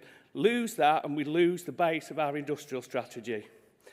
And while we're at it, let's stop pretending market incentives alone will fix a supply chain that's been gutted of decades of neglect. The call for a UCAS-style clearinghouse is a good one, but in our region, we need real investment now in college provision, in retaining funds, in decent wages that means young people can afford to train and live. It's about more than qualifications. It's about dignity, direction, and a union presence in every classroom and training centre. Excuse me. And finally, none of this counts without delivery. Workers' Power of the Future is a good start, but let's be honest, if the strategy doesn't empower rank-and-file workers to actually lead it, we're back in 5 years' time with another bold document and the same broken promises. In the North East Yorkshire and Humber region, we have created a panel to put workers who are actually on the tools front and centre in the debate. I'd urge you all to join us on Tuesday lunchtime to hear from members at our fringe meeting and find out how you can get involved. If the transition doesn't deliver good union jobs, it's not our transition. If national resilience doesn't come with local control, it won't work. And if the strategy isn't grounded in our lived experience, then it's not worth the paper it's printed on. Thank you. Well done, Andy. Well done.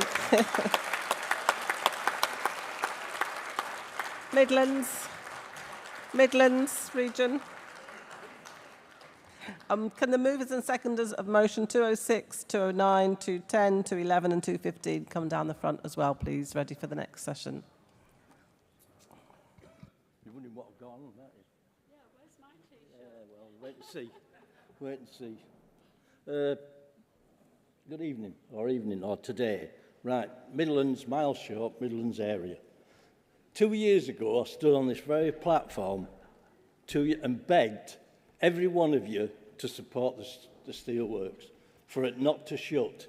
Gary and Barbara backed this policy, and so I'm thanking you all today because the steelworks is open, there's jobs, they're recruiting 178 people with another 200 people to be setting on in 3 months' time. These are not agency people, these are proper jobs, what pay tax, have holidays and pensions. And I'd like to thank you all. And you wonder what a shirt I've got on. That's the steelworks. That there. And the team wore these shirts for a game because the football team backed the steelworkers. The chairman of the football team, Melanie, sorry, that's wrong, but anyhow, the chairman, she's a woman, she backed the football team, she sponsored it, she paid for everything, she got it out of debt, and she's been brilliant. And the town is buzzing. I mean, really buzzing. You go in the pubs, it's fantastic. And I've got all you in here, whether you just looked at the newspaper and said, that's not bloody right.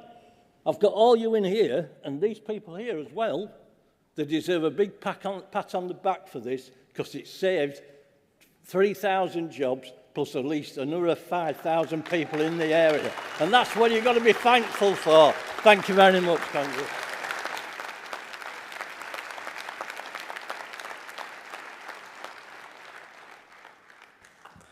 Thank you, Miles. Thank you. And for the demonstration of the T-shirt. Thank you. London region.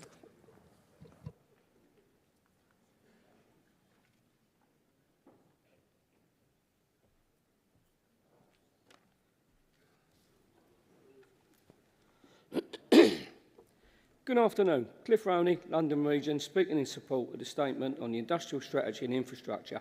First thing I've got to say is, that's fantastic, what we just heard there. That is absolutely phenomenal. So, my hat goes off to everybody as well with that. Fantastic campaign. It shows what the GMB can do when we work together and we stand for the people in this country. Well done. Our region welcomes the industrial strategy and infrastructure statement, in particular the call for the nationalisation of our essential services. Having said this, it is important to note that we do not believe that the report goes far enough to pull together our policy on the water industry in particular, challenging exorbitant CEO bonuses and shareholder dividends, rewarding them despite failing and underperforming water companies. We also believe that the report should mention Congress policy calling for a better enforcement and regulation and one that is fit for purpose. And we do not continually enable unscrupulous private enterprises to continue stripping our valuable infrastructure. Despite these concerns, the report is a positive one and London Region are happy to support. Thank you. Cheers. Thank you, Cliff.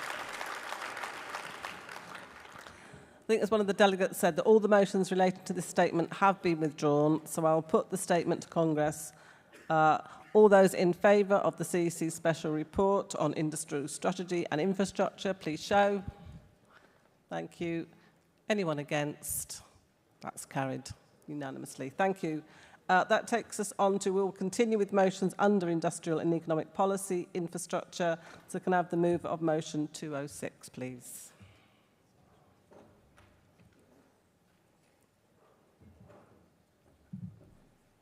Come back again.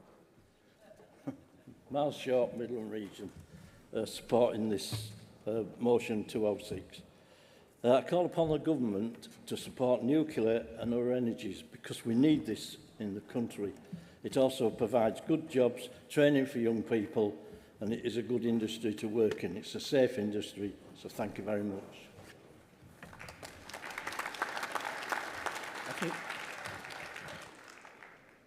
Second it.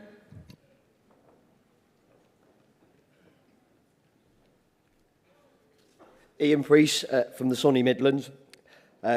President, Congress, I'm proud to second this motion in full support of the development of the first UK prototype fusion power plant in the north of Nottinghamshire,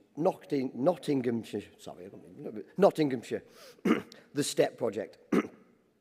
This isn't just about science or innovation, although it's cutting edge and world leading. It's about people, about opportunity and about jobs. We're talking about 6,000 good quality jobs during the construction phase alone. Thousands of families with renewed financial security in a region renewed for hope. As somebody who works every day in communities striving to improve lives, I know exactly what this impact of a scale of investment will do for that area. It means more opportunities for young people, reskilling older workers, and the supply chain opportunities for local business. This is a once-in-a-generation chance for GMB to be at the heart of a green industry revolution, shaping jobs that not only are sustainable for the planet, but sustainable for our community too. Let's not just welcome STEP, let's lead it. Let's ensure GMB are right there in the middle, representing, negotiating and protecting workers from day one. Thank you. Thank you, Ian. Mover of 209.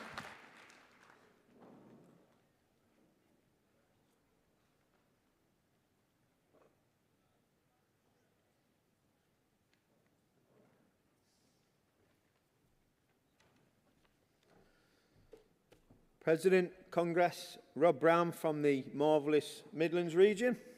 R36 JCB branch. Speak on the motion, hydrogen cell infrastructure. Hydrogen is set to be a mainstream fuel for heating, power generation, transport and chemical manufacturing. Regulators need to start planning for its adoption now. Hydrogen can be transported in bulk as a gas or liquid or combined with carrier for safe transportation. Hydrogen is going to be one of the most major fuels of the future. It is well known that hydrogen will help tackle climate change by meeting global targets to reduce carbon dioxide emissions. As such, a momentous shift from a carbon economy to a hydrogen economy will be needed within the next 10 years to meet the emissions reduction targets being proposed by governments and industry. The shift will happen because hydrogen is an extremely flexible energy that can meet any of the society's needs, including replacing carbon-based fuels with hydrogen-based ones for your heating, power generation and transport, as well as to produce chemicals. Its flexibility lies in an ability to be generated, stored and transported in bulk as a gas or liquid or combined with carriers for safe transportation. Hydrogen can also be converted to net zero carbon-based liquid fuels such as e-diesel and e-kerosene. Today, there are three main types of manufactured hydrogen. There's grey hydrogen, which is produced by steam reforming of natural gas, where the byproducts of carbon dioxide is released into the atmosphere. Blue hydrogen It's the carbon dioxide byproduct. This is captured and utilised or stored in depleted gas fields, and generally that's offshore. Green hydrogen is produced using power from nuclear or renewable sources in an electrolysis plant to split clean water into hydrogen and oxygen, or using advanced conversion methods. Once hydrogen is produced, it can be transported to a hydrogen gas or as a chemical, such as ammonia. In a further measure of its flexibility, hydrogen can be generated on site next to your energy supplier, such as nuclear power stations, offshore wind farms or solar plants. Alternatively, it can be generated at each service station for transport or in a catchment area with a cluster of hydrogen fueling stations for lorries, trucks and trains. Another key development is the potential production of green liquid fuels from hydrogen. This requires green hydrogen being reacted with carbon dioxide captured from biomass plants or through direct air capture to extract the carbon dioxide. The technology also exists for the production, transport and storage of hydrogen, as well as the production of liquid fuels, and the industry is almost ready to go. Some refinement work is needed to scale up production from electrolysis to repurpose the existing gas transmissions. Until such policies and regulations are in place, development work on products cannot progress much further.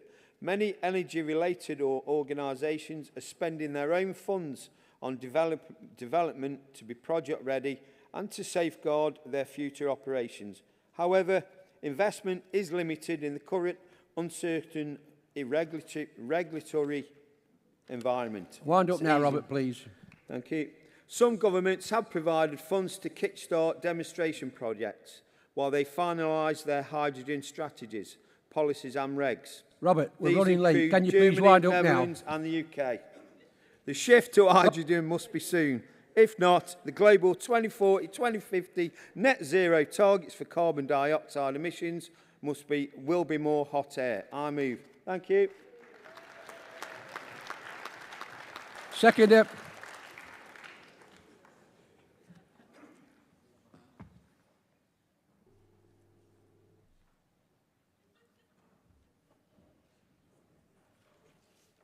President, members of Congress, Kiefer Allen, Midland District, Midland Region, first time speaker.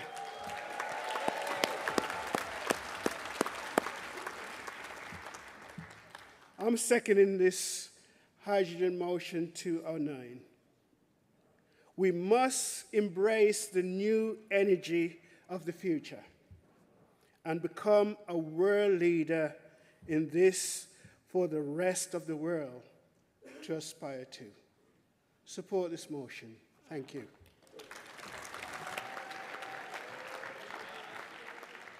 Thank you, colleague. Mother motion 211.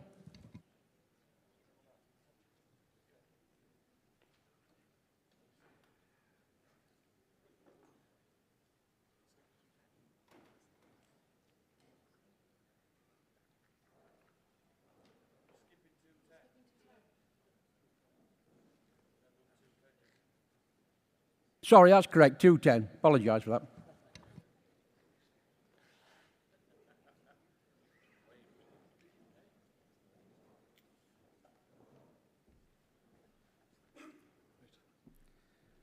Congress, Chair, James Tate, North Tyneside Council Branch. Standing to move motion 210, Green Infrastructure Projects, on behalf of our powerful and passionate North East Yorkshire and Humber region. Now, I know we are a long way down south, but I'm sure you will all have clocked that Tyneside is not in Humberside. So why am I up here from the North East speaking about the new mayor on the East Coast, 150 miles south of my home? Well, I'm here because there are many lessons to be learned about the destruction of our industrial heartlands from the North East, and Humberside deserves better than the systematic stripping of jobs that have devastated our communities for years. I'm born and bred in the industrial north, growing up near Ashington, a place once known as the largest mining village in the world. I have seen and felt the reality of what happens to communities that get left behind. Unfortunately, Humberside now has a reformed mayor, a mayor who says he stands for working people. Well, it's our job to get him to put his money where his mouth is, if he wants to deliver for the region and to make the most of the opportunities that the green transition provides. Then he needs to make sure our investment money gets back into the workers' pockets through solid trade union agreements, so we can continue to fight to make work better and fairer for all, and quality apprenticeship programmes ensuring opportunities for young workers. Congress, it is vital that we drive this agenda everywhere where investment is driving change. The green transition must be a worker-led transition. Let's learn from the devastation of the 80s, when all over the UK, Thatcher destroyed communities like mine. Let's build a fairer future. Congress, I move. Thank you, James. Seconder.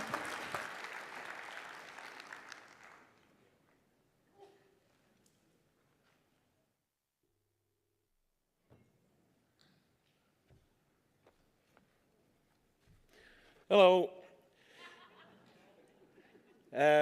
Good afternoon, President, Congress.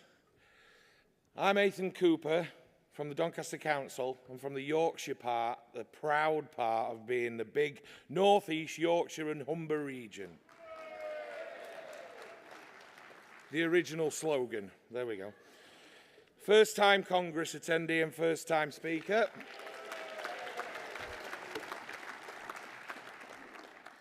Doncaster is part of the old industrial heartlands that today feels left behind. Where our pits once stood is now swathes of corporate warehouses for the likes of Amazon and fast fashion companies. Over a generation, we've moved backwards in local working class jobs. Where Donny residents used to earn good money and in skilled unionised jobs, they are now forced to work for exploitative companies that pay a pittance and offer appalling terms and conditions. So where the government is investing, it is vital that rewards are felt by the local community. That means using local workers, using UK-made materials and investing in apprenticeships and training to build a long-term local legacy and doing it all within trade union recognition agreements. Only this can serve the needs of today and tomorrow communities.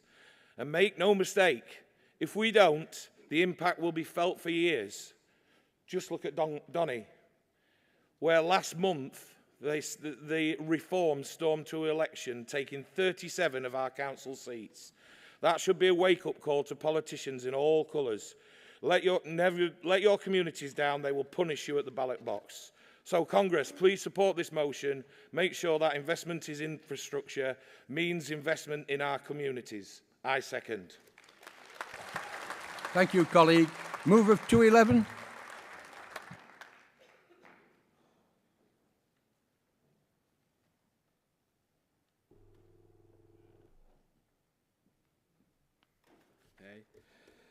President, Congress, Ryan Williams, Wales and South West Region, moving motion 211 on a national UK shipbuilding stability strategy. Tongue twister. Colleagues, shipbuilding is not just an industry, it is the backbone of our coastal communities, a pillar of our national security and a source of pride for generations of skilled workers. Yet, for too long, we have watched as our shipyards have endured the endless cycle of boom and bust. We've seen the heartbreak of closures, the loss of irreplaceable skills, and the erosion of our industrial strength. Enough is enough. The National Shipbuilding Strategy, launched in 2017, promised a new dawn, but the reality is the industry still faces uncertainty. The strategy needs teeth, real, sustained investment, not just warm words. In 2024, shipbuilding contributed $2.7 billion to our economy, and jobs in the sector have grown even as wider manufacturing has struggled. But this progress is fragile. Without a clear long-term plan, we risk slipping backwards. Congress, this motion calls for action. We demand the government fully implement the National Shipbuilding Strategy with a clear pathway for consistent investment. We need sustained funding, not just for the big yards, for the suppliers and the skilled workforce that keep the industry alive. We need a long-term program for both military and civilian vessels, giving our shipyards a reliable pipeline of work and our communities hope for the future. Let's be clear, this is about more than economics. It's about our national security. In a world where global tensions are rising, we cannot afford to lose our ability to build and maintain the ships that protect our shores. It's about good, unionised jobs with decent pay, apprenticeships and real prospects for the next generation.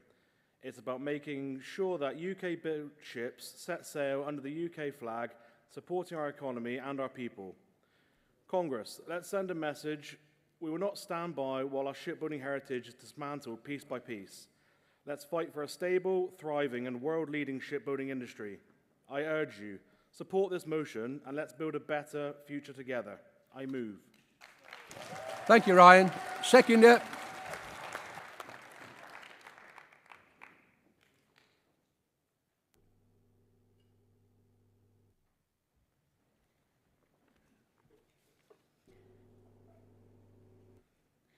President, Congress, Emma Causer, Wales and South West Region, seconding motion 211. Colleagues, I'm proud to speak in support of this vital motion, a motion that goes to the very heart of our nation's industrial soul, the future of UK shipbuilding.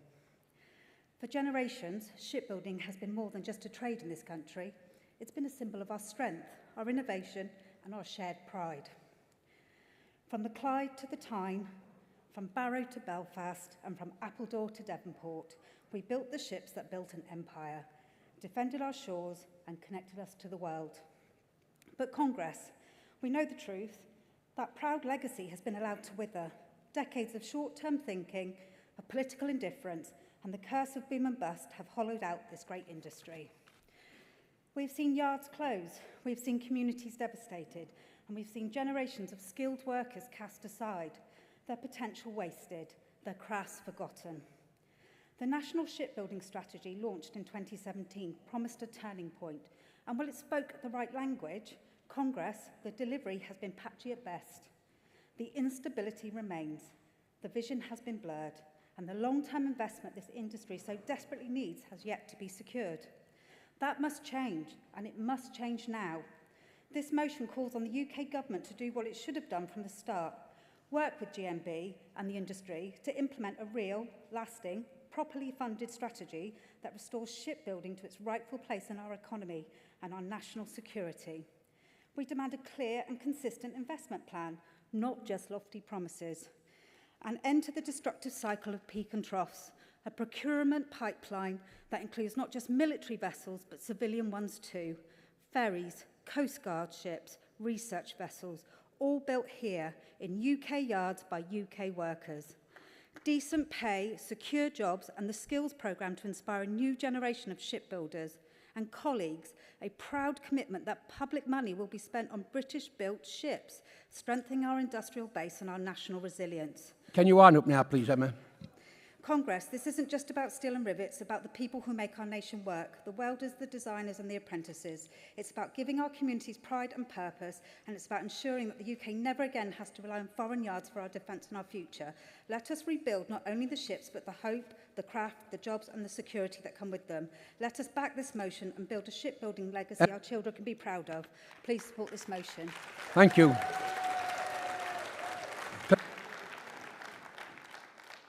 Mover of 215, please.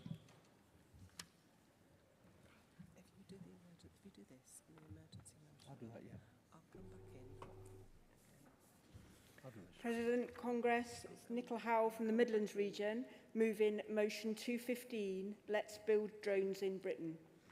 Our union is proud of our members in manufacturing and is ensuring this Labour government invests to support their jobs and communities.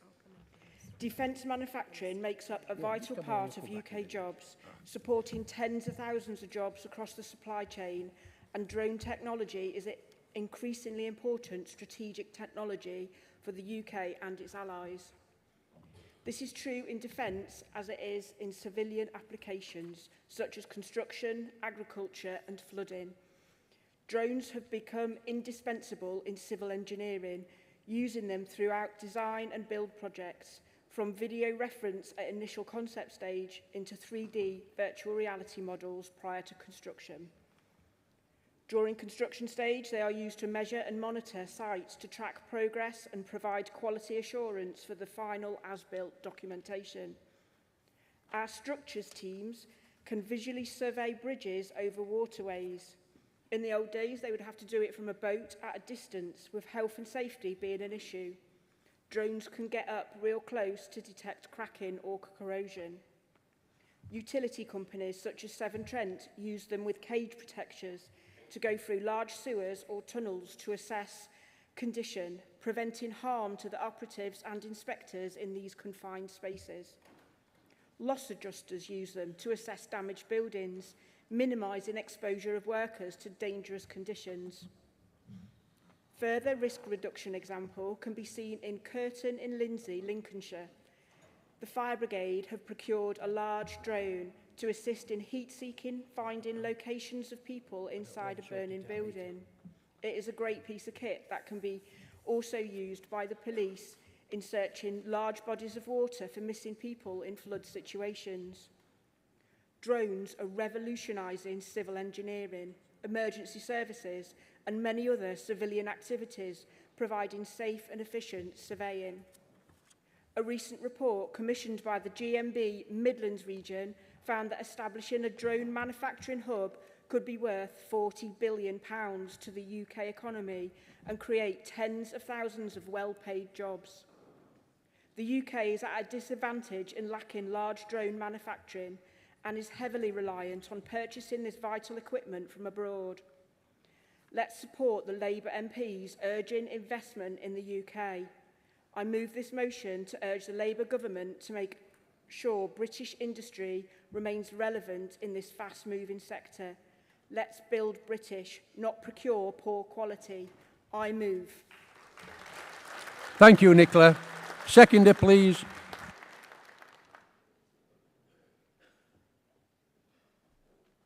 Hello again. Ian Priest from the Midlands. President, Congress, as we stand at a crossroads, one where Britain must choose to lead, not follow. Drone technology is no longer futuristic, it's vital in defence, disaster response, agriculture and much more. Drones are saving lives and reshaping industries. And yet, we're importing the future when we should be building it. This motion isn't just about drones, it's about British pride, British jobs and British potential. A drone manufacturing hub could bring in $40 billion to our economy and securing tens of thousands of skilled unionised jobs in every corner of this country. We have the talent, we have the drive, all we need now is the political will. Let's stop outsourcing opportunities and start investing in our own. I back this motion. Thank you, Ian. Anyone like to speak in object against the motions?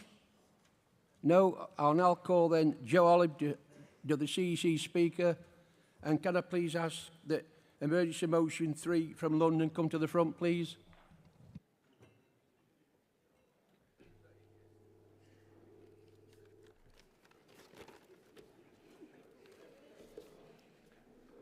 President, Congress, Joe Olive, speaking on behalf of the CEC, responding to motion 211. The CEC supports with qualification motion 211, the National UK Shipbuilding Stability Strategy. This is a welcome and timely reminder to Congress of the importance of the UK shipbuilding industry and the need for the development and implementation of strategic planning placed at the very heart of government. At the core of this project is prioritising our own industrial capacity and awarding of contracts to UK shipyards and manufacturers.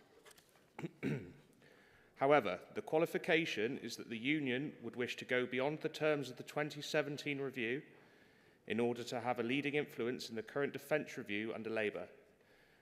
This should look to redress the mothballing of the UK's amphibious landing ships, to increase capacity and size of the naval establishment, to expand the numerical strength of the naval establishment that currently stands at only 32,000 personnel and is inadequate to our military commitments.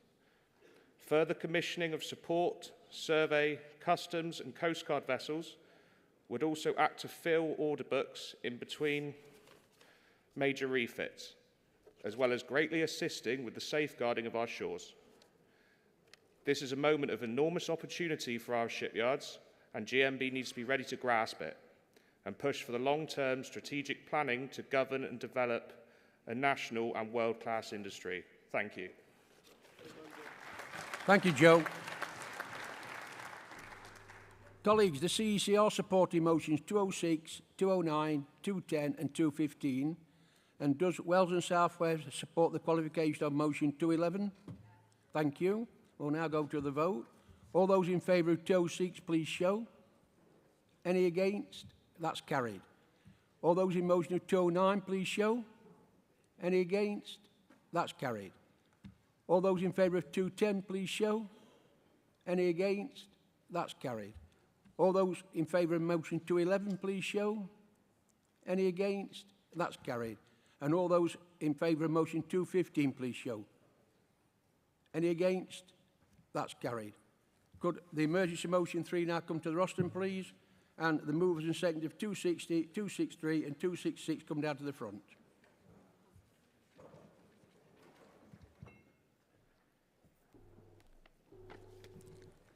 Congress, this is an emergency motion 3 from London Region on the collapse of Thames Water.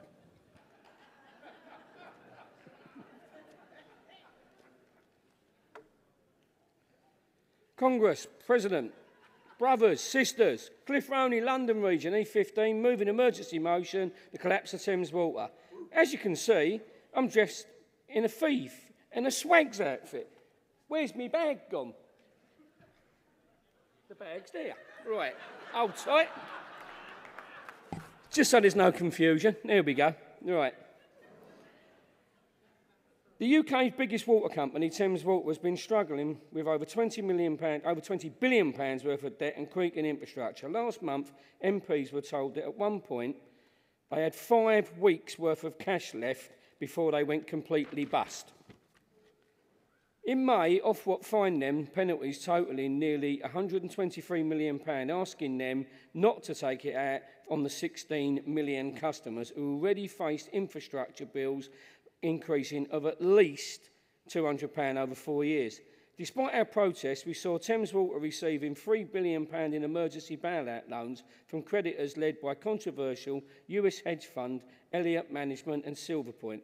At this point, bosses and CEOs were still getting bonuses until, at long last, the invisible man, Steve Reed, stepped in and announced that the failure would no longer be rewarded by banning bonuses. In April, US private equity firm KKR were chosen as the preferred bidder, offering £4 billion to take over Thames Water and rescue it from the brink of special measures. By the 3rd of June 2025, they pulled out of the deal, leaving a potential collapse of Thames Water and uncertainty for 8,000 jobs. We cannot wait for another private equity company to wade in. The GMB has learnt from bitter history that these companies and the multi-millionaire elite who run them are desperate to portray themselves as growers of jobs, innovation, vital to the well-being of the economy. But in reality, they are thieves! Thank you. We need to protect our customers as well as the environment, and we need to guarantee that jobs are not lost. Morale has been low for hundreds and hundreds of our members. They have been struggling to cope with fixing leaks and upgrading decaying infrastructure whilst facing abuse and criticism from the public. They need immediate assurances that they're not going to happen and they're going to safeguard their jobs, terms and conditions, and most of all, their pensions. The water sector and infrastructure needs stronger regulation, and the Independent Water Commission set up in 2024 confirmed that a fundamental reset was needed, and they published their interim findings on the 3rd of June. Sir Adrian Montague said he may have misspoken during an Environmental, Food and Rural Affairs Committee session with MPs when he said creditors insisted on the management retention plan that would put their bosses and make them receive upwards of 50% in bonuses. Well, that has now been banned. But the CEO, Chris Weston, is still going to receive £1 million without the bonuses. Thieves! Keir, it's time to stop kicking the can down the road, do your job, renationalise the water industry. 35 years... 35 years of privatisation has decimated the water industry. Billions of pounds have been taken out by fat cat owners, huge payments and bonuses to CEOs. Congress, please get behind this motion to stop the thieves. Congress, I move. Thieves! Thieves! Thieves! Thank you, Cliff. Congress, the CEC are supporting this motion.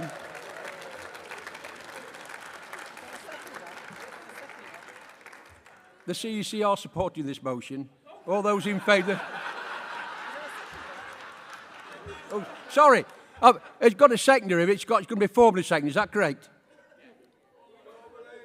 Formally, thank you. The CEC are supporting this motion. All those in favour, please show. Any against?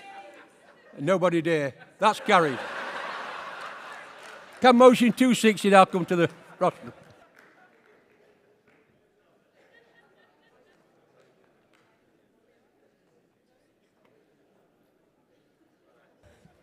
Just before you take the rostrum, can I make an announcement that motions 130, 131, 132, 133 and Composite 7 will move to tomorrow's agenda. So apologies if you were expecting to speak this afternoon. You've got a little bit more time to practice and make sure your speeches keep to time. So they'll be tomorrow. Congress President Andy Thompson, GMB Scotland, moving motion 260, wasteful water regulations. And just point out before I start, I'm following my colleague in the private sector. I'm going to be speaking about some of the challenges in the public sector in Scotland. Scotland has 3 water regulators where we have a public service: the Water Industry Commission, SEPA for Environment and the Water Quality Regulator. Wasteful water regulations are those that are not delivered, cost a fortune for overpaid boffins to manage and don't actually achieve compliance with the regulations set out. The difference how management and workers are treated when things go wrong is stark. The Water Industry Commission in Scotland is a disgrace. Embarrassingly, it was discredited for excessive, lavish and unapproved expenditure spending. After an inquiry, the Commissioner was removed from office. However, he left with a handsome financial package that allegedly breached government guidelines. He would be forgiven for thinking it was hush money. We would say it's corruption. SEPA's job is to protect the environment. Well, sometimes they do. In England, we're aware of the pollution because you monitor it. In Scotland, we started monitoring it, so we don't know how bad the pollution actually is. SEPA was virtually paralysed a few years ago after its IT system was hacked, and they refused to pay a ransom, resulting in a data loss that led to a complete business shutdown.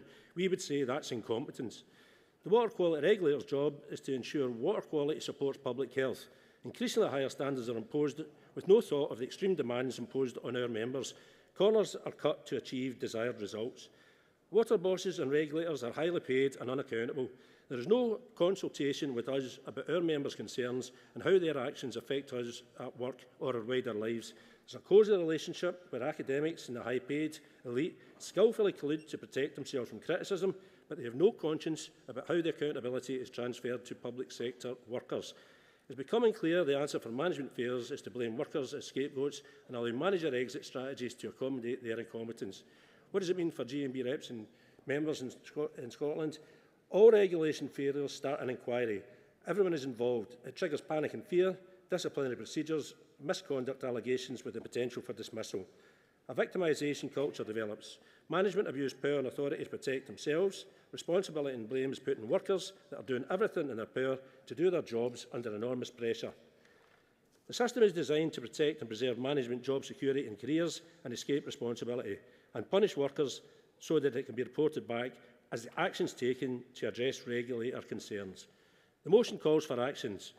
End Scottish Government pay strategy discriminating against one public sector worker against another and allow fair pay. Allow full union inclusion at every consultation stage in all regulation matters that affect pay, job security, work-life balance and the future of our beloved public service. If you want regulatory efficiencies, our members can tell you how to achieve it. Create a multifunctional regulator that reduces senior management jobs and excessive pay by 2/3 and ensures directors and chief executives are responsible for the delivery of legal duties, and if they don't, they receive the consequences applied to workers, the sack. Congress, we are being charged for services by these alleged industry experts. They argue that we need to pay them the best or they will move on. The truth is, when management incompetence fails you, the regulators fine the water company and you pay the bill for all their incompetence twice. It's time government, which is ultimately the main regulator, concentrated on cutting preposterous costs at the high end, holding management to account, and to stop allowing the victimisation of workers for wasteful regulation failures. Prosecute the bosses, protect the workers. Congress, please support the motion. Thank you, Andy. Seconder.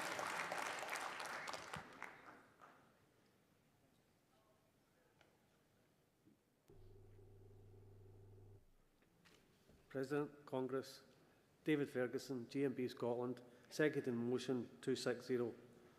I love these islands and it saddens me that we have to fight for basic necessities like clean water. Coming from Scotland where it rains 365 days of the year, you would think that managing a water board would be the easiest thing in the world, but it seems not. We don't want to see the decline of Scottish water because they employ around 4,500 people from John O'Groats down to Gretna, and that's a lot of families that depend on it. Mismanagement brings lower wages, weaker employment rights and more demanding working conditions. There is already a culture crept in where workers are blamed for any issues in the water quality or services, while senior management do the old Slopey Shoulder Act while receiving large bonuses, all the while workers fight for cost of living pay rises. The public purse has also been wasted with top brass jetting around the world to lavish events as far away as New Zealand and attending Harvard University for training, while broken services and poor water quality attracts heavy fines from regulators. It's hard for us in Scotland to imagine having to be careful how much water we use when it rains every day, but now we hear they are putting water meters in houses in Dundee purely to say how much water we use and not for billing. Yeah, right. And let's not forget the quality of this water is vital to our whisky industry.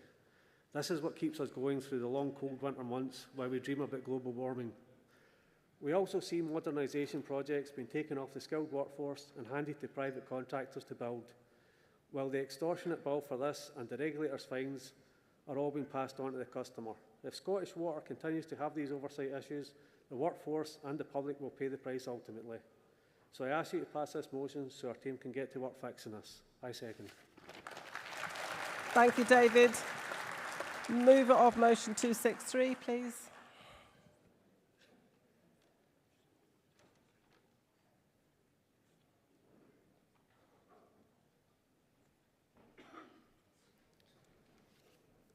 Hello, President, Congress. I'm Jamie Walker from the London region, and I'm moving 263, Just Transition. When we talk about climate change, we talk about targets, emissions by 2030, net zero by 2050, but what often gets left behind is the people, as we heard earlier. Workers, communities, skills, and futures. A just transition shouldn't just be a marketing slogan, it's a promise. It's a promise that we don't just swap one form of exploitation for another, that we don't leave working people behind in the rush to go green, that the progress doesn't become just another excuse for job losses, rundown communities and skill sets that end up tossed on the scrap heap. The idea of a just transition started with trade unions, our movement, and it meant something. It meant that as industries change, we plan for that change. We invest in people, not just the technology. We retrain, we reskill, we reinvest, so that a cleaner future also means a fairer one. Businesses have tried to turn the just transition into something that suits them, one where only companies get compensation, one where it's just as long as it doesn't disrupt profit. That's not just transition, that's just business as usual, and it's dressed up in green, to be honest. We've shown it can be done differently in the trade union movement. When the last coal-fired station at Radcliffe-on-Soar shut down, no workers were left behind. Why was that? Because there was time, there was planning, there was negotiation, and above all, there was us. There was a commitment that change would include the people doing the work, not just those cashing the cheques and swapping over to something different.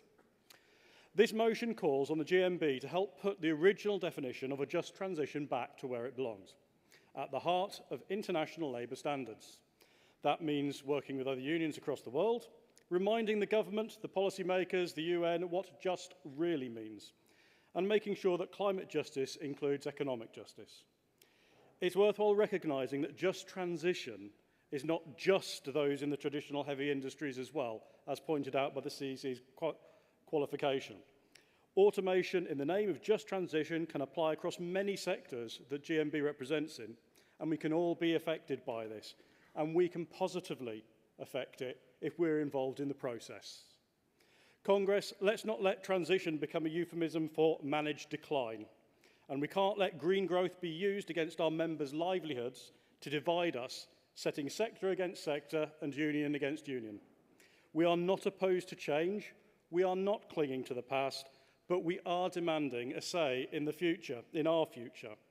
It's a guarantee that no worker, no industry, and no community gets left behind. So please, Congress, support this motion. I move. Thanks, Jamie. Seconder? Formally, thank you. Thank you, that helps. Mover of motion 266.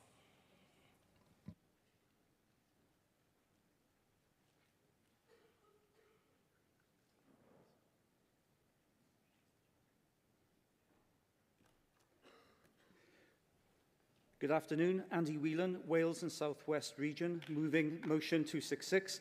First time delegate, first time speaker. President, Congress, I stand here today not just as a GMB representative, but as someone who has seen the heartbreak and devastation that flooding brings to working class families across our communities, and in particular, my community where I live.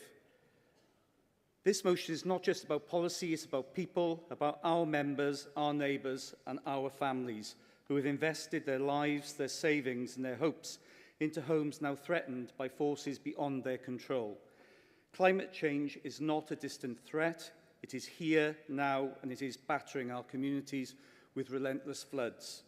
Every year, more families face the trauma of seeing their homes ruined, their possessions destroyed and their sense of security washed away.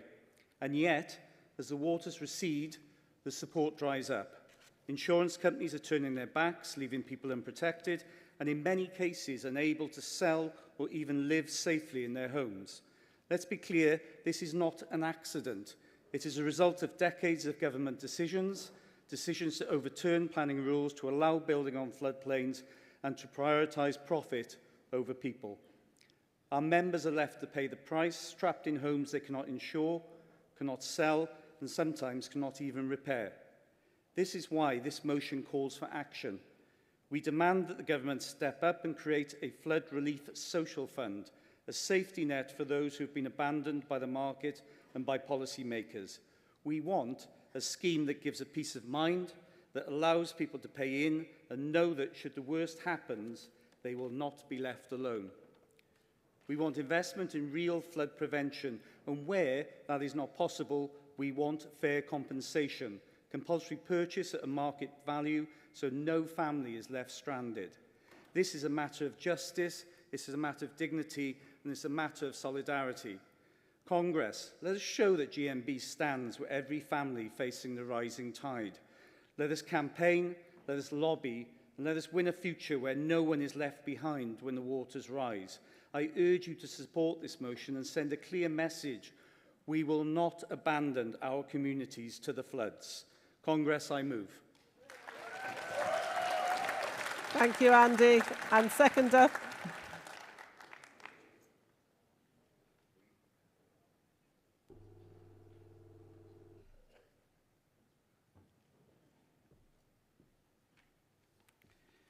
President, Congress, Mike Wilson, Wales and South West Region, seconding motion 266. Congress, I am proud to second this vital motion from the RCT branch because the fight for a flood relief social fund is a fight for fairness, for compassion and for the future of our communities within the Rhondda and Cynon Taff, where they suffered turmoil and devastation from floods over the last decade. We have all seen the images, families wading through waterlogged streets, children's toys floating in ruined living rooms, cherished memories lost to mud and the muck. But what we don't always see is the aftermath, the anxiety, the sleepless nights, the financial ruin when the insurance is denied, and the crushing realization that your home, your sanctuary, has become a burden you cannot escape. This is not just a climate crisis, it is a social crisis. It is a crisis made worse by years of government inaction and short-term thinking. A flood relief social fund is not a handout. It is a lifeline. It is recognition that in a just society we look after each other when disaster strikes. It is a practical, humane response to a problem that will only get worse as a climate crisis deepens. And it is a call to those hold responsible government developers, local authorities to account, to make sure that they are part of the solution, not just the cause of the problem. Let's campaign for a scheme that gives people back their security, their dignity and their hope. Let's demand investment in prevention and fair treatment for those who have already lost so much. Let's show that the GMB is not just a union for workplace, but a union for the whole community. Support this motion. Stand with our members. Stand with our communities. Together, we can make a difference. I move. Well done, Mike. Thank you. Does anybody wish to speak in opposition to these motions? No? Can then I ask Dean Gilligan from the CEC to respond, please?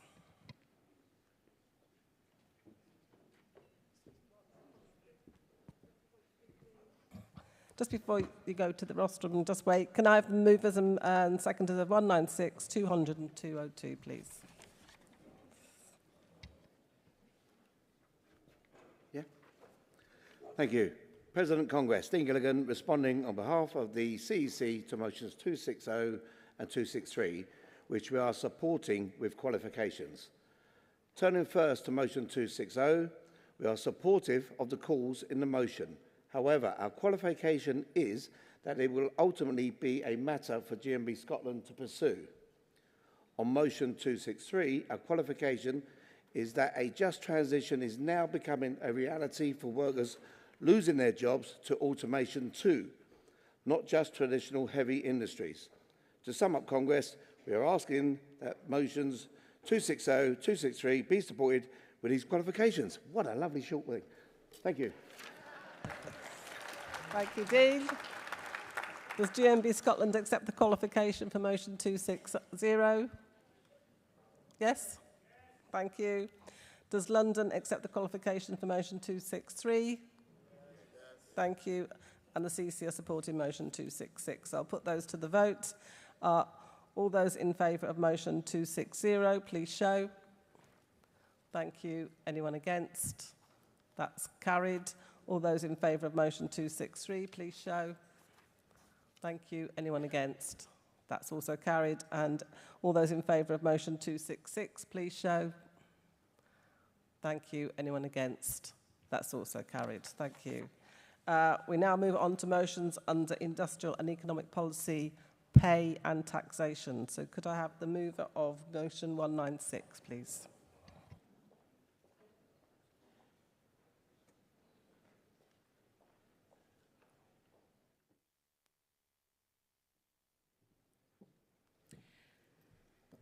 President, Congress, Karina Smith, Southern Region.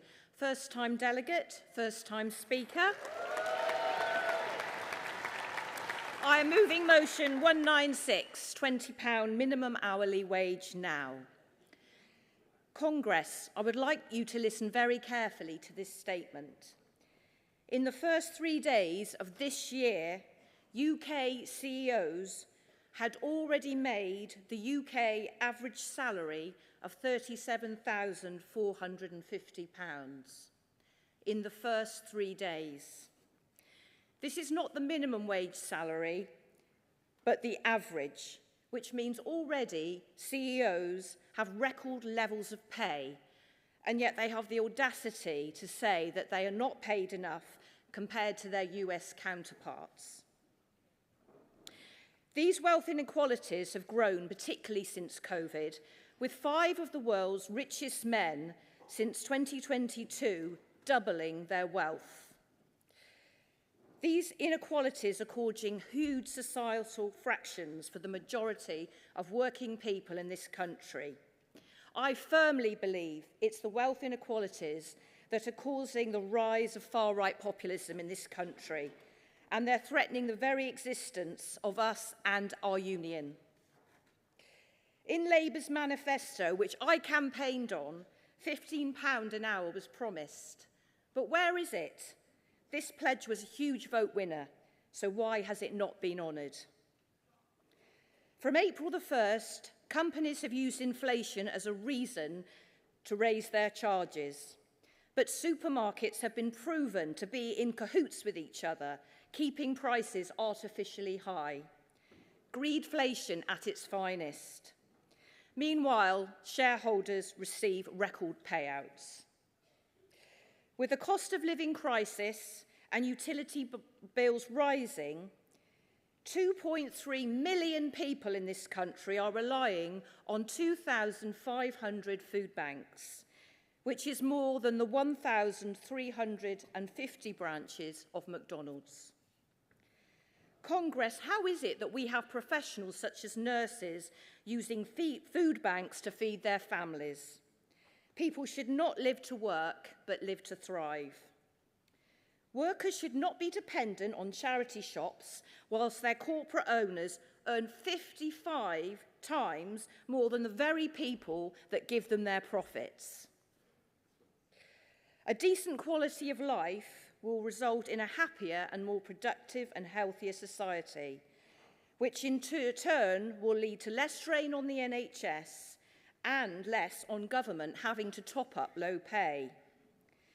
£20 an hour is the minimum workers should receive to live with dignity, stability for themselves and their families. Let's tax wealth and not work.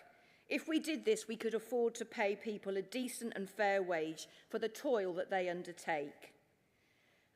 Lastly, when 2 pints of beer are more than 1 hour's minimum wage, you know there's a problem. Congress, I urge you to support the motion for £20 minimum hourly wage now. I move. Well done, Karina. Seconder.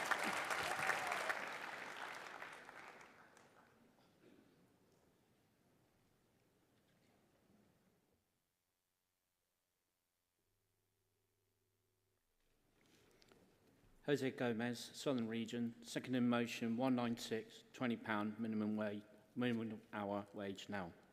President, Congress, I believe that minimum wage should be £20 an hour. Millions of low-paid workers are being pushed to the brink by eye-watering bills and soaring prices. Yet companies are making record profits and handing massive pay rises to those at the very top. I'm calling for a return to normal wage growth and an end to the longest pay squeeze in modern history. I hereby call for a £20 minimum hourly rate. Congress, please support this motion. I second. Well done, Jose. And mover of motion 200, please.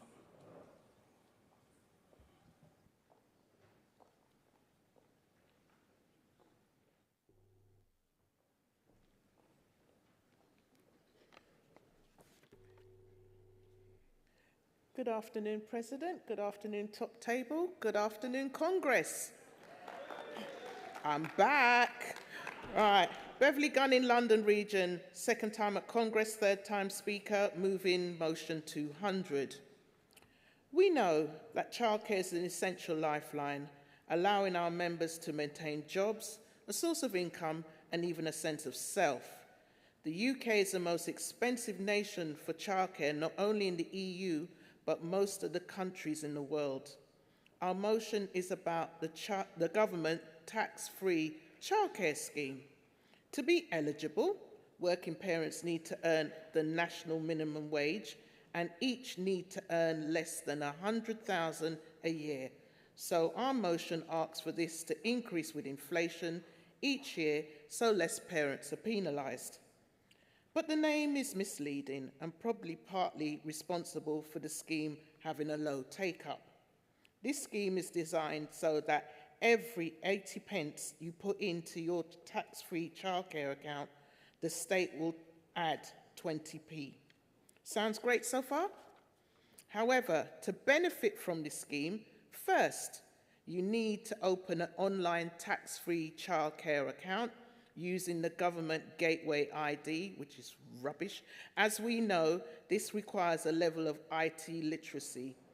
Secondly, there is a £500 quarterly cap, so parents can only get a maximum government top-up of £500 every 3 months, which could impact those with higher childcare bills. Thirdly, if you are already claiming universal credit, accessing this tax-free childcare scheme will stop all your benefits, not just the childcare part. Exactly. Let's really help women get back to work and make a childcare scheme that is accessible and actually supports families. I move. Well done, Bev. Thank you. Thank you. Seconder? Formally? Thank you. And then mover of motion 202, please.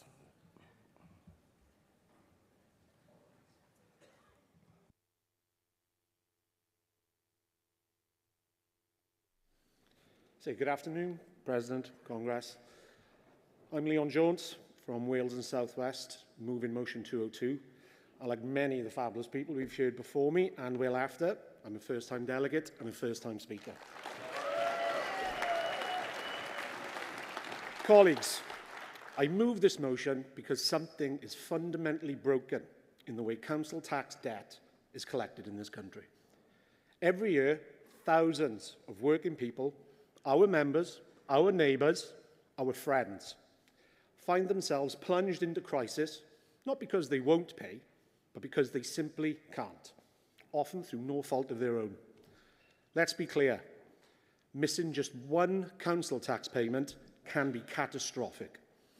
Within weeks, people can be forced to pay the entire year's bill, with bailiffs knocking at the door and extra charges piling on top. For many, this isn't just a financial blow, it's a tipping point that can destroy lives. It's a system so aggressive, so rapid, that even payday lenders would blush. No other creditor is allowed to act with such disregard for a person's circumstances. So why is it, Congress, that banks and credit card companies must act responsibly, must offer support, must signpost to help, but councils can escalate so quickly and so harshly? We have a legal framework for financial organisations that protects people from being pushed over the edge. Yet when it comes to council tax, those protections vanish. This motion calls for real change. It calls for ethical debt collection, fair, transparent, and proportionate to a person's circumstances. It calls for proper signposting to support and for billing the full year only as a last resort, not as a first response. It's about treating people with dignity they deserve, not as mere numbers on a spreadsheet. The government is finally consulting on these issues, thanks to tireless campaigning from across the movement and from campaigners like Martin Lewis. But we must keep up the pressure. We must demand that council tax debt collection is underpinned by understanding, fairness, and responsibility. So let's show today that we, the GMB, stands with those in hardship. Let's demand a system that prioritises people's welfare over their punishment. Congress, I urge you to support this motion and send a clear message. Enough is enough. I move. Well done, Leon. Thank you. And seconder?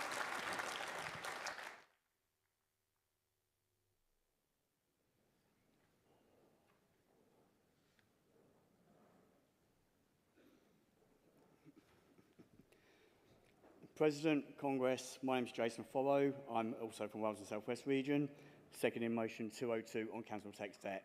Again, for the second time delegate, first time speaker.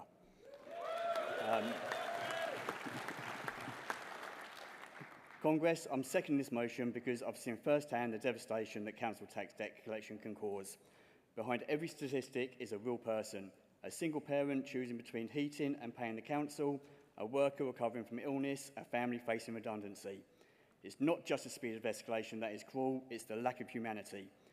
One missed payment and suddenly you're facing court order, bailiffs and charges that make it impossible to ever catch up. For the average household, a missed £140 payment can turn into a demand of over £1,600 in just 3 weeks. If you can't pay, the cost keeps rising, pushing people further into despair. Other creditors are required to offer support, to take time, to help people find the way out. Councils should be held to the same standards. We are not asking for special treatment. We are asking for basic decency and fairness. This motion is about making sure councils act ethically, signpost to support, and use every option before resorting to nuclear option of billing for the full year. It's about protecting the vulnerable and restoring faith in our public institutions. Let's stand together for a system that works for people, not against them. Let's make council tax debt collection fair, humane and responsible. Congress, please support this motion. Thank you. Well done, Jason. Well done. Anybody want to speak in opposition to these motions? No? Then can I ask Saeed Razad to come and speak on behalf of the CEC, please?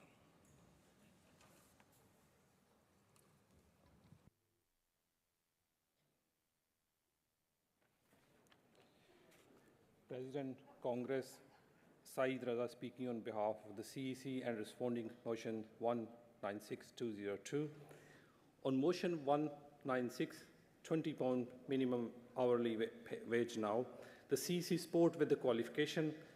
GMB acknowledged the need to move towards £20 an hour national minimum wage in the near future, while the cost of living continues to rise. In the meantime, sport, sectoral and work-based demands for £20 an hour, where our negotiator believe there is a member support for it. Through carrying the CEC statement on cost of living, GMB Congress 2022 agreed to raise a GMB demand for a national minimum wage to be raised to what GMB considers a real living wage for £15 per an hour. The statement explicitly justified this increase on the basis of historic rises to the cost of living and existing policy, stating that GMB continually review inflation rates and from time to time bring further proposal for operating our headline demands for debate at the future Congress. Latest estimates based on ONS inflation data on the changes to the retail prices index and OBR economic forecast project that £15 an hour in June 22 is worth £17.28 as of early 2025 and will be worth £20 by end of 2029. Over 4 years from GMB Congress 2025, on motion 202, council tax debt, the CEC also support with qualification. The motion raises an important and concerning issue, and we note findings by the Money and Mental Health Policy Institute last year. More than 3 million people have council tax areas, particularly those more likely to be in lowest paid worker, such as those with mental health problems, younger people, and those from minority ethnic backgrounds. GMB recognizes that 14 years of central government austerity policies has left many councils and those paying council tax in a desperate financial situation. The CEC first qualification is to support the motion's call for reforming council tax debt collection in line with the GMB wider policy set out in the CEC Special Report on Local Government and Austerity carried by Congress 2019. The report sets out GMB support for reforming the currently regressive structure of local government funding and to establish a system that is a fair, progressive, and redistributive for both local authorities and those struggling with the council tax debt. Secondly, GMB's ability to lobby central government on the issues will be limited. Our greatest ability to make difference on the issue is to continue organizing and campaigning for improved pay and conditions for the lowest paid worker. Thank you. Thank you, Saeed. Does Southern accept the qualification on motion 196? Yes. And does Wales and South West accept the qualification on motion 202? Thank you. I'll put those to the vote. All those in favour of motion 196, please show. Thank you. Anyone against? That's carried. All those in favour of motion 200 that the CC are supported, all those in favour, please show. Thank you. Anyone against? That's carried. And motion 202, all those in favour, please show. Thank you. That's also carried. We continue with motions under pay and taxation, and can the movers of motion 201, 203 and 204 please be ready to speak? Or I should have asked them to come down earlier, but could you come down now? And please could mover of 201, come up to the rostrum, please.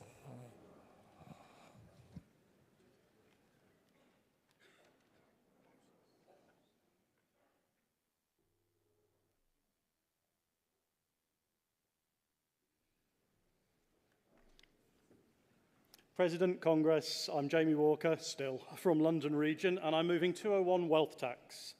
The growing inequality in our society when it comes to the rich getting richer, while the poorer have things snatched from them left and right, in terms of rising energy prices, rising food prices, rising everything, it's really starting to bite at all of our heels.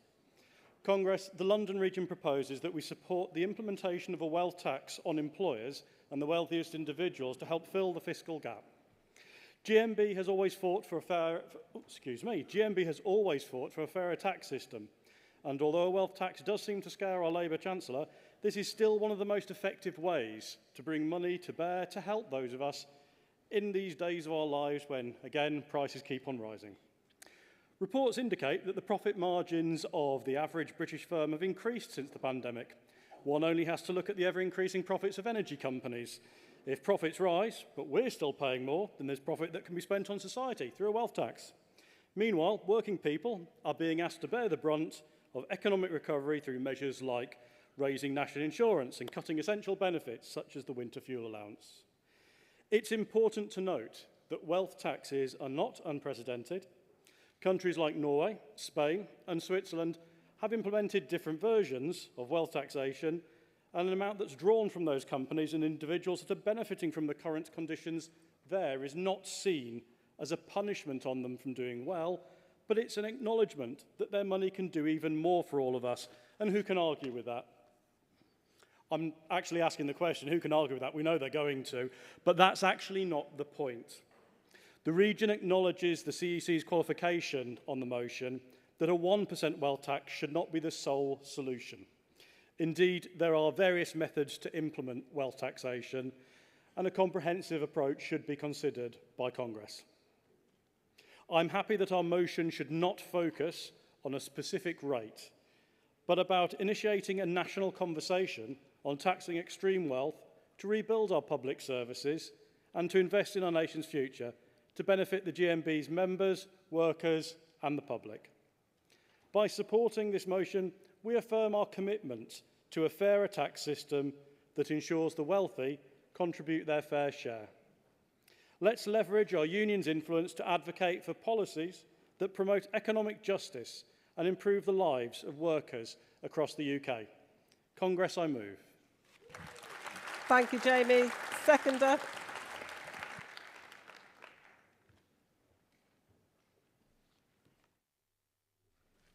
Thank you.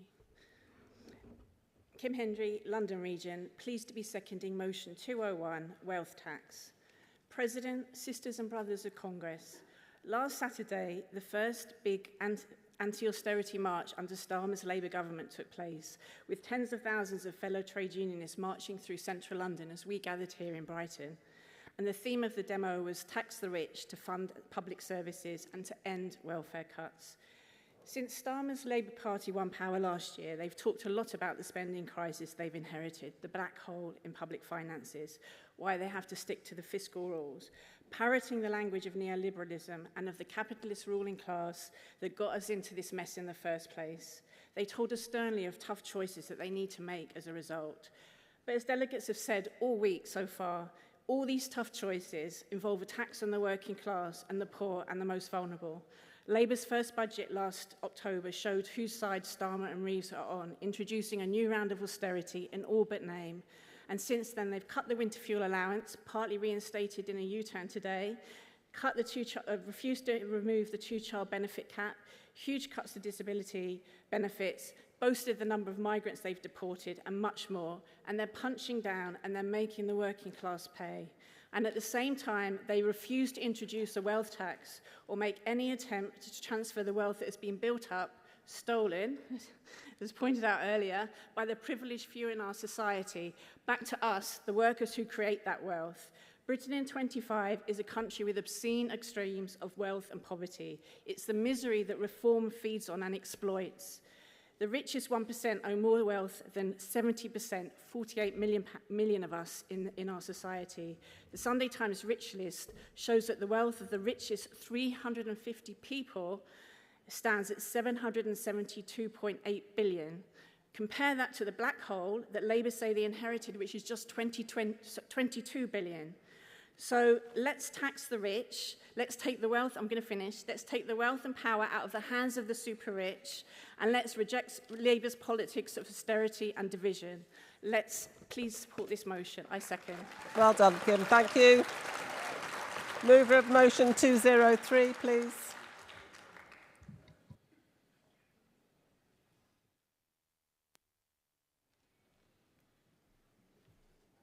President, Congress, Georgia Chedsey, Wales and South West Region, moving motion 203. Congress, I speak today not just to propose this motion, but to ignite a spark for fairness, for justice, and for a Britain that truly belongs to us all. Let's be honest, the duchies of Cornwall and Lancaster are relics of a bygone age. For centuries, these vast estates, spanning a third of our country, have been shielded by privilege, immune from the taxes that every working person in this hall pays without question. While our members struggle to pay their bills and while public services are stretched to breaking point, these royal assets quietly generate tens of millions in private profit every year, untouched by the rules that bind the rest of us. Is it right that in 2025, the King and the Prince of Wales enjoy these exceptional privileges, collecting rents, charging fees and dodging taxes, while our communities face food banks and austerity? Is it right that death duties, which every grieving family must face, simply don't apply to the duchies? Congress, enough is enough. It's time to bring these assets into public ownership. It's time to end the era of easy money for the few and start building a future where our country's wealth is shared by the many. This is not just about pounds and pence, it's about principle. It's about holding power to account and demanding that those at the very top play by the same rules as the rest of us. Let's launch a campaign that brings our movement together, GMB, our affiliates, the TUC and others standing shoulder to shoulder to demand real change. Let's lobby this government and any government to end royal exemptions and reclaim these assets for the public good. Let's pass this motion and lead the fight for a fairer, more equal country. I move. Thank you. Thank you, Georgia. Seconder.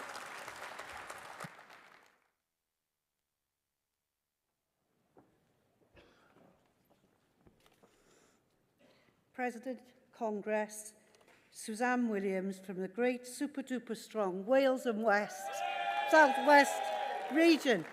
Congress, I want to speak not just as a trade unionist, but as a parent, a neighbour and a citizen who believe in justice. We all know what's at stake. Every day, our members work hard, pay their taxes and contribute to the fabric of our society. Yet, while we are all tightening our belts, the duchies of Lancaster and Cornwall have quietly amassed fortunes, shielded from scrutiny, untouched by the taxman, and free from the burdens the rest of us bear. This isn't just about money, it's about the values that we hold dear: fairness, transparency and accountability. It's about saying loud and clear that no one, no matter how blue their blood, should be above the law. It's about making sure that the immense wealth generated from these lands is used for the benefit of everyone, not just a privileged few. Imagine what we could do if these assets were brought into public ownership. Imagine the schools, the hospitals, the social care we could fund. Imagine the hope we could bring to communities that have been left behind for too long. This motion is not about envy, it's about justice. It's about ending a system that's rigged in favour of a few and building a future that works for all. So let's stand together, let's demand that the King and the Prince of Wales pay their fair share. Let's call for a realignment of royal assets and a real alignment that puts people before privilege. Congress, let's make history. I second. Well done, Suzanne. Well done. Mover of motion 204.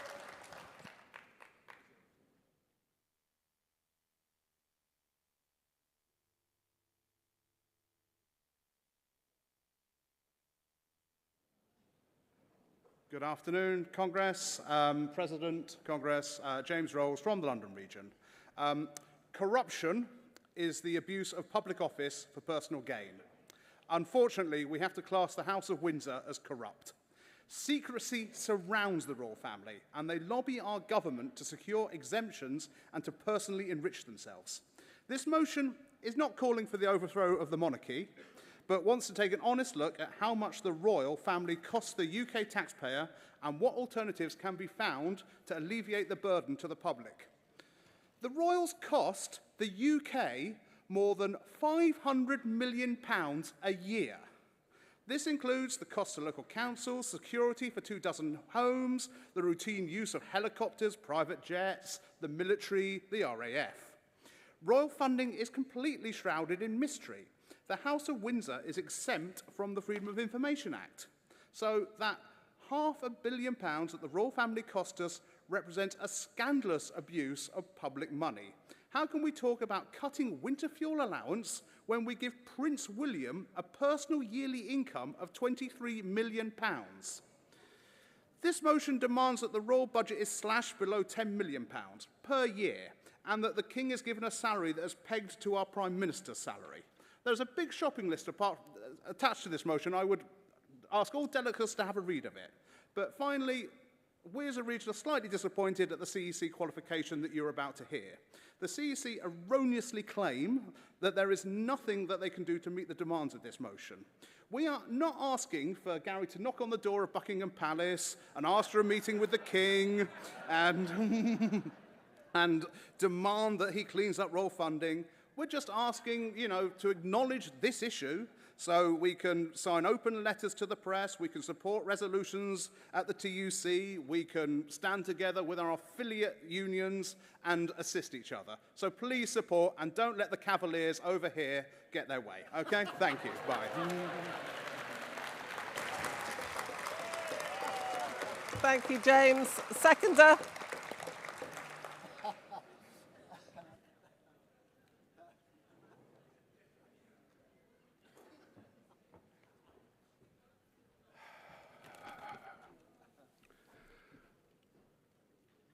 Simon Rush, London Region, President, comrades, seconding motion 204.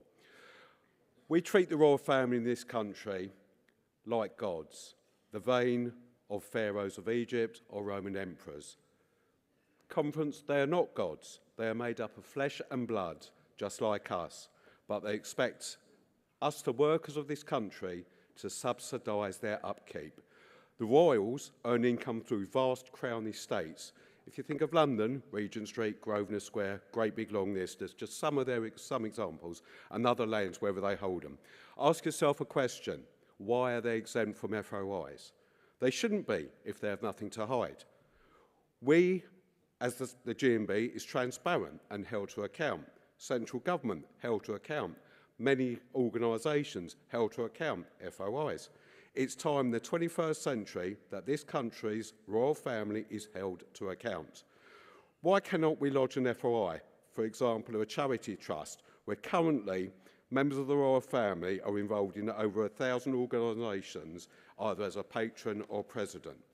A simple FOI could show how much money they contribute each year for any particular charity from their very own full wallets. Or how many private jets does any particular royal use for personal use per annum? Now for Prince Andrew. Better not go there, get into trouble. I'll better not, as I said, it's time their financial records are not hidden, but available when we request the same as all public bodies. I call them public bodies as they receive income from us. That makes them a public body in my book. However, they are not a nationalised industry, but a group that expects us to contribute to their luxury lifestyles. We know some royals from the past have had interesting links that with Germany during the Second World War. Wouldn't it be interesting to have that access to that full picture? Why is this hidden? If you agree with this and back the removal of the sovereign grant, why as taxpayers we contribute to the upkeep of their many homes, please vote in favour of this motion. Thank you, comrades. Well done. You just finished in time before I was going to ask you to wind up. Thank you. Anybody want to speak in opposition to? Yep, we've got opposition speaker. Come make clearly which motion you're... No, no, we don't. We don't have that reaction. People are allowed to... Don't, please don't. I know, all right, we are allowed to have opposition to debate. All right, Phil Harris from Rotherham, part of the great North East Yorkshire and Humberside region. Thank you, Madam President, Congress.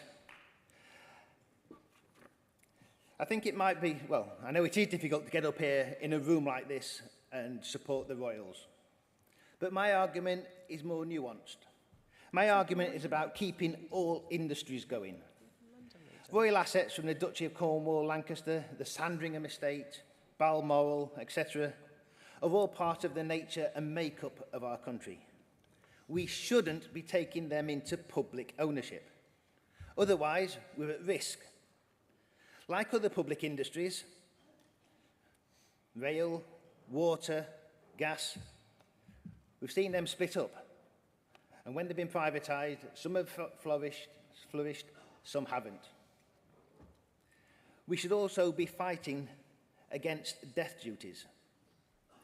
We pay enough tax in life, we shouldn't be paying them in death. Forget the Royals and think about the people at the sharp end, the staff in their homes, the gamekeepers, the people tending the gardens. They're our members. At the end of the day, we should be supporting them. Privatising the Royals, or more importantly, privatising the Duchy estate, is putting them at risk. Thank you. Thanks. Philip, which motion was that? Which motion was that? 203? Thank you. Yeah, we've got more opposition.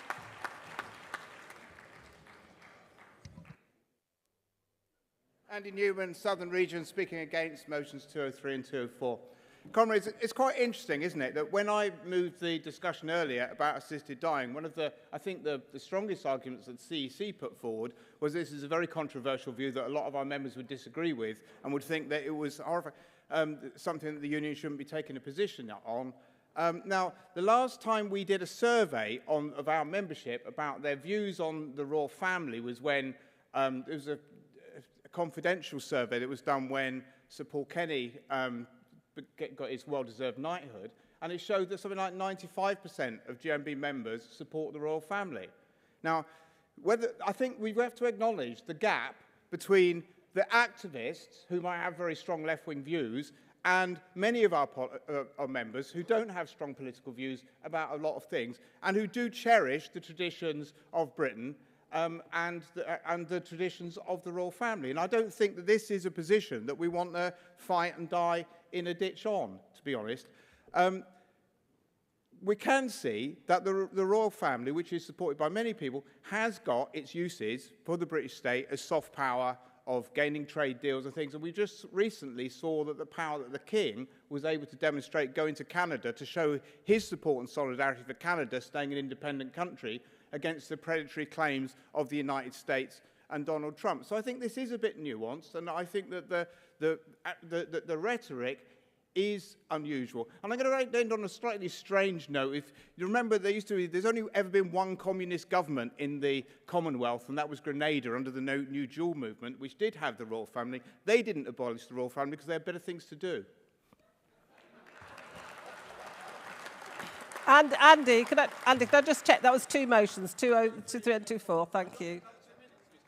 Well, no, you don't. Okay. Because there's been opposition, does the mover of motion 203 want to come back first? Anybody on 203 want to come and respond? No, well, 203 first I'm taking. No, if you don't want the right of reply, you don't have to take it. But then 204, please, if you want the right reply.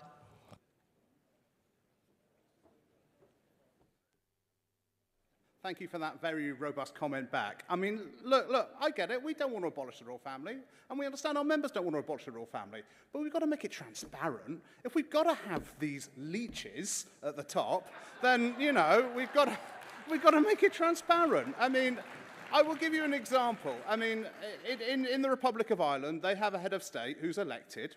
Good for them. And, you know, that only costs the Republic of Ireland €5 million a year, rather than £500 million, for God's sake. So we're not saying get rid of them. We're not saying, I take the thing that there is soft power, and I take the things that there's jobs involved, but I'm sure that in Republican France, the people who do the gardens in Versailles, they've got jobs. So, it's all got to be these sort of things. So, I understand that. We're not talking about abolishment. We're trying to make it as transparent as possible. If we have to have them, let's make it okay. Let's make it better. Okay? Thank you. Bye.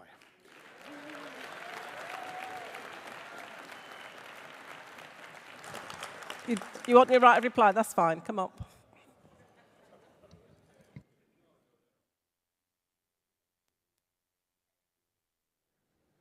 Thank you. Just wanted to echo what my colleague said. It's about public funding for the public, and that money going back into the things that are important for people like us, not the people at the top. So thank you for listening. Thank you.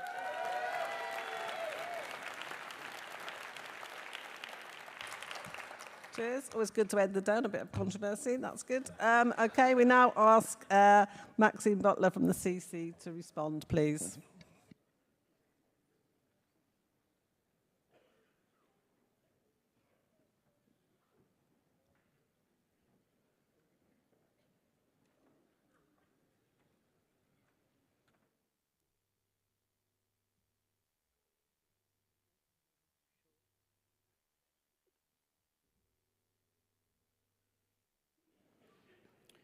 President, Congress, Maxine Butler speaking on behalf of the CEC and responding to motions 201, 203 and 204.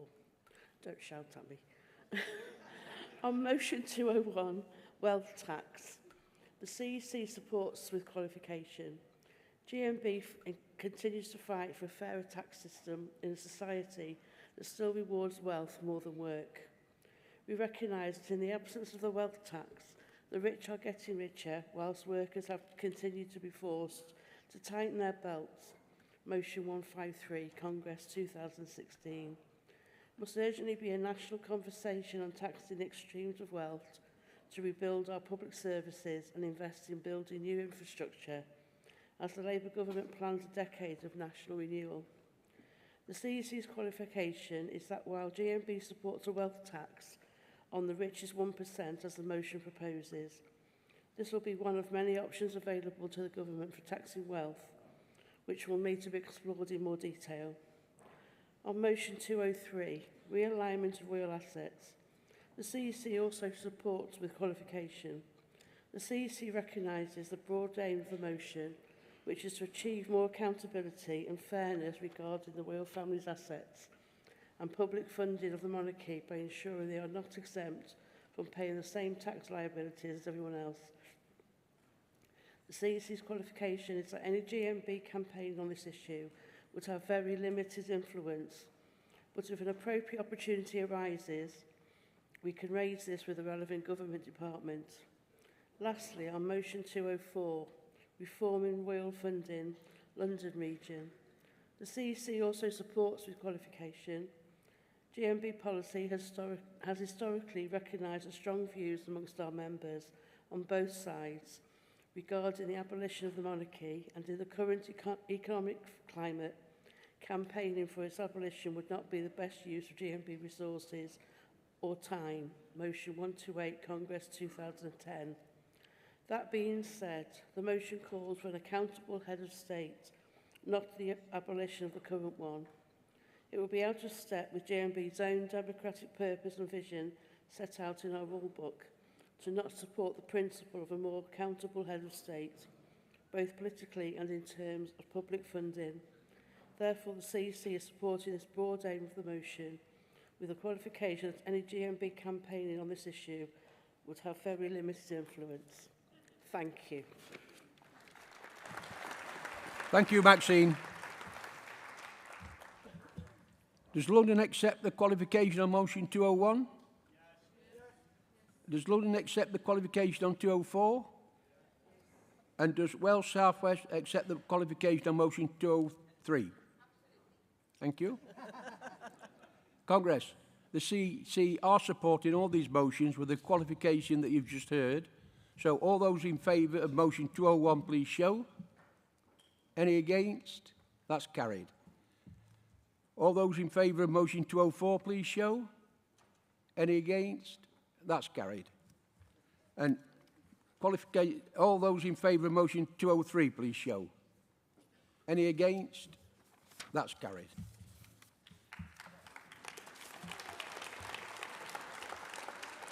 Conference. The SOC Chair, Karen Dudley, will now advise on the protocols for the election scheduled for tomorrow. Please listen carefully.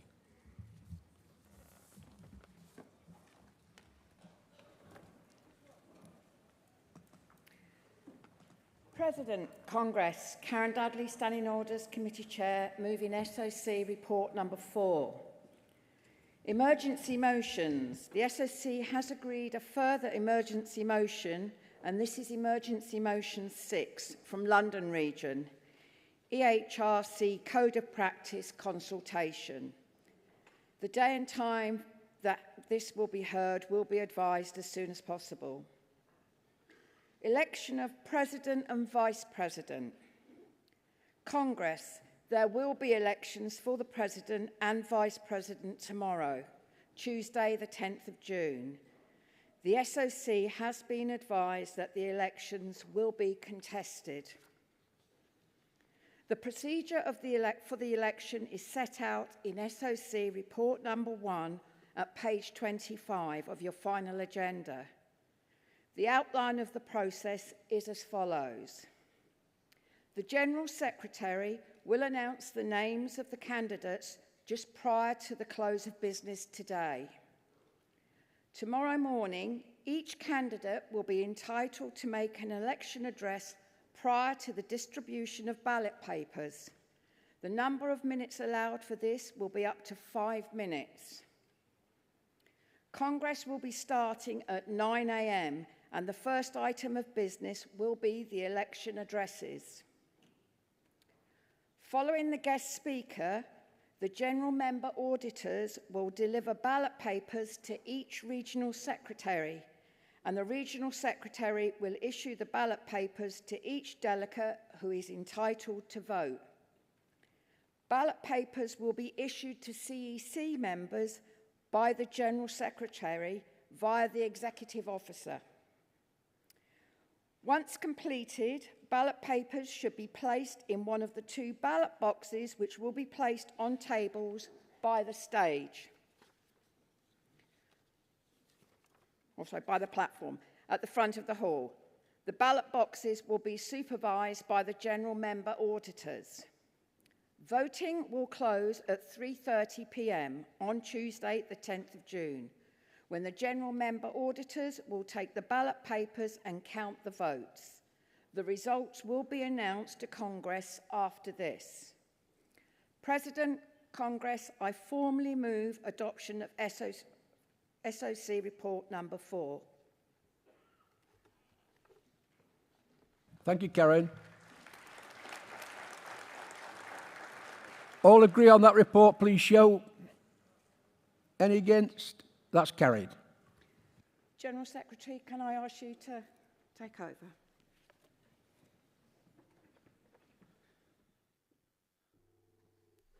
Thank you, Karen. I will now read the names for both the election of President and Vice President. Candidates for President first in alphabetical order. So for the President election, the candidates are Gordon Gibb, GMB Midlands, Barbara Plant, GMB Southern.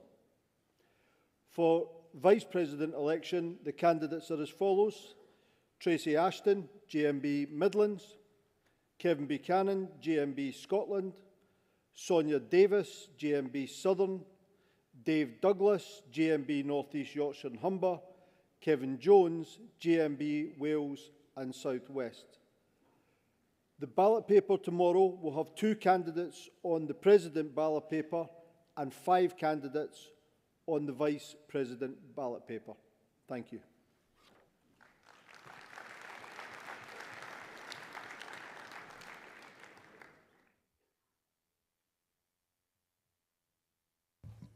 Thank you, Gary. Congress, just before we close, I would like to play a short video from our sister union in Sri Lanka, the Commercial and Industrial Workers Union, who have been organising to seek union recognition at ATG Gloves. This company manufactures gloves which will no doubt be used by some of our members in construction and other manual work. However, the company in Sri Lanka where they are made has been dismissing workers for trying to organise for trade union recognition. The CIWU have a request for solidarity from our members who do come across these gloves in their workplace. Thank you. Hi, hello comrades from the GMB. Congratulations on this very successful AGM and all of you coming together to discuss challenges which are faced by your own membership, but also challenges faced by workers across the world.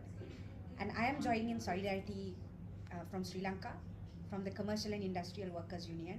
I want to explain a little bit about our relationship with the GMB. So in 2021, when my union was trying to organize in a glove manufacturing factory called the ATG, our union was broken. The company dismissed several of our main organizers, and we were desperately looking for solidarity and support from global unions, particularly because the gloves which are produced from the ATG factory is exported to markets in the UK, and it is employees and workers in countries like the UK who are using these ATG gloves. So we were desperately looking for solidarity and support, and that is when GMB Congress stepped in to support our struggle in solidarity, financially, but also gave us a huge moral support and a huge moral boost for our workers who are fighting to unionize the ATG factory on the ground. So I want to say an immense thank you from Sri Lanka and from the workers of the ATG factory, but also from the Commercial and Industrial Workers Union.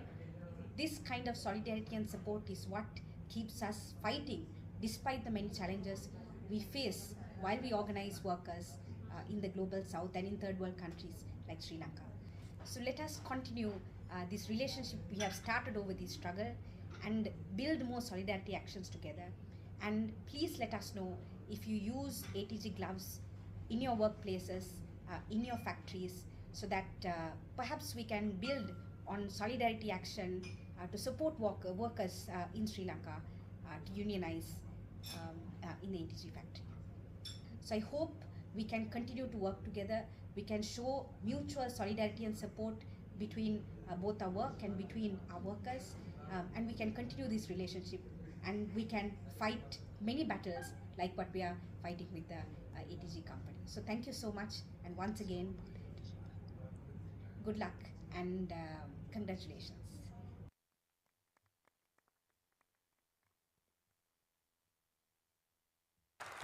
Another example of why international solidarity is so important. I've just got 4 announcements before the end of Congress today. One from the RMA stall. The frog is won by Yvonne Thomas, Midlands region, and his name was Charlie. So please, and they made £30 on that. So please, could you collect Yvonne that from the RMA stall? If you've got cans, if you're buying cans or you've got cans, just save the ring pool. And there's a box apparently on the GMB table at the back. If you put them in there, they will be used to fundraise for guide dogs. So the more we can collect, that would be really helpful. And also there's been, somebody's reported they've lost a black tote bag with white picture on it, but it does contain a GMB laptop with colourful stickers and Congress papers. So please look out for it, and if you find it, hand it into reception. And lastly, Congress does start at 9 o'clock. You might want to get here early because there will be a bag search because we do have a political speaker tomorrow, so it might take a bit longer to get into Congress. So enjoy your evening and see you tomorrow morning. Thank you.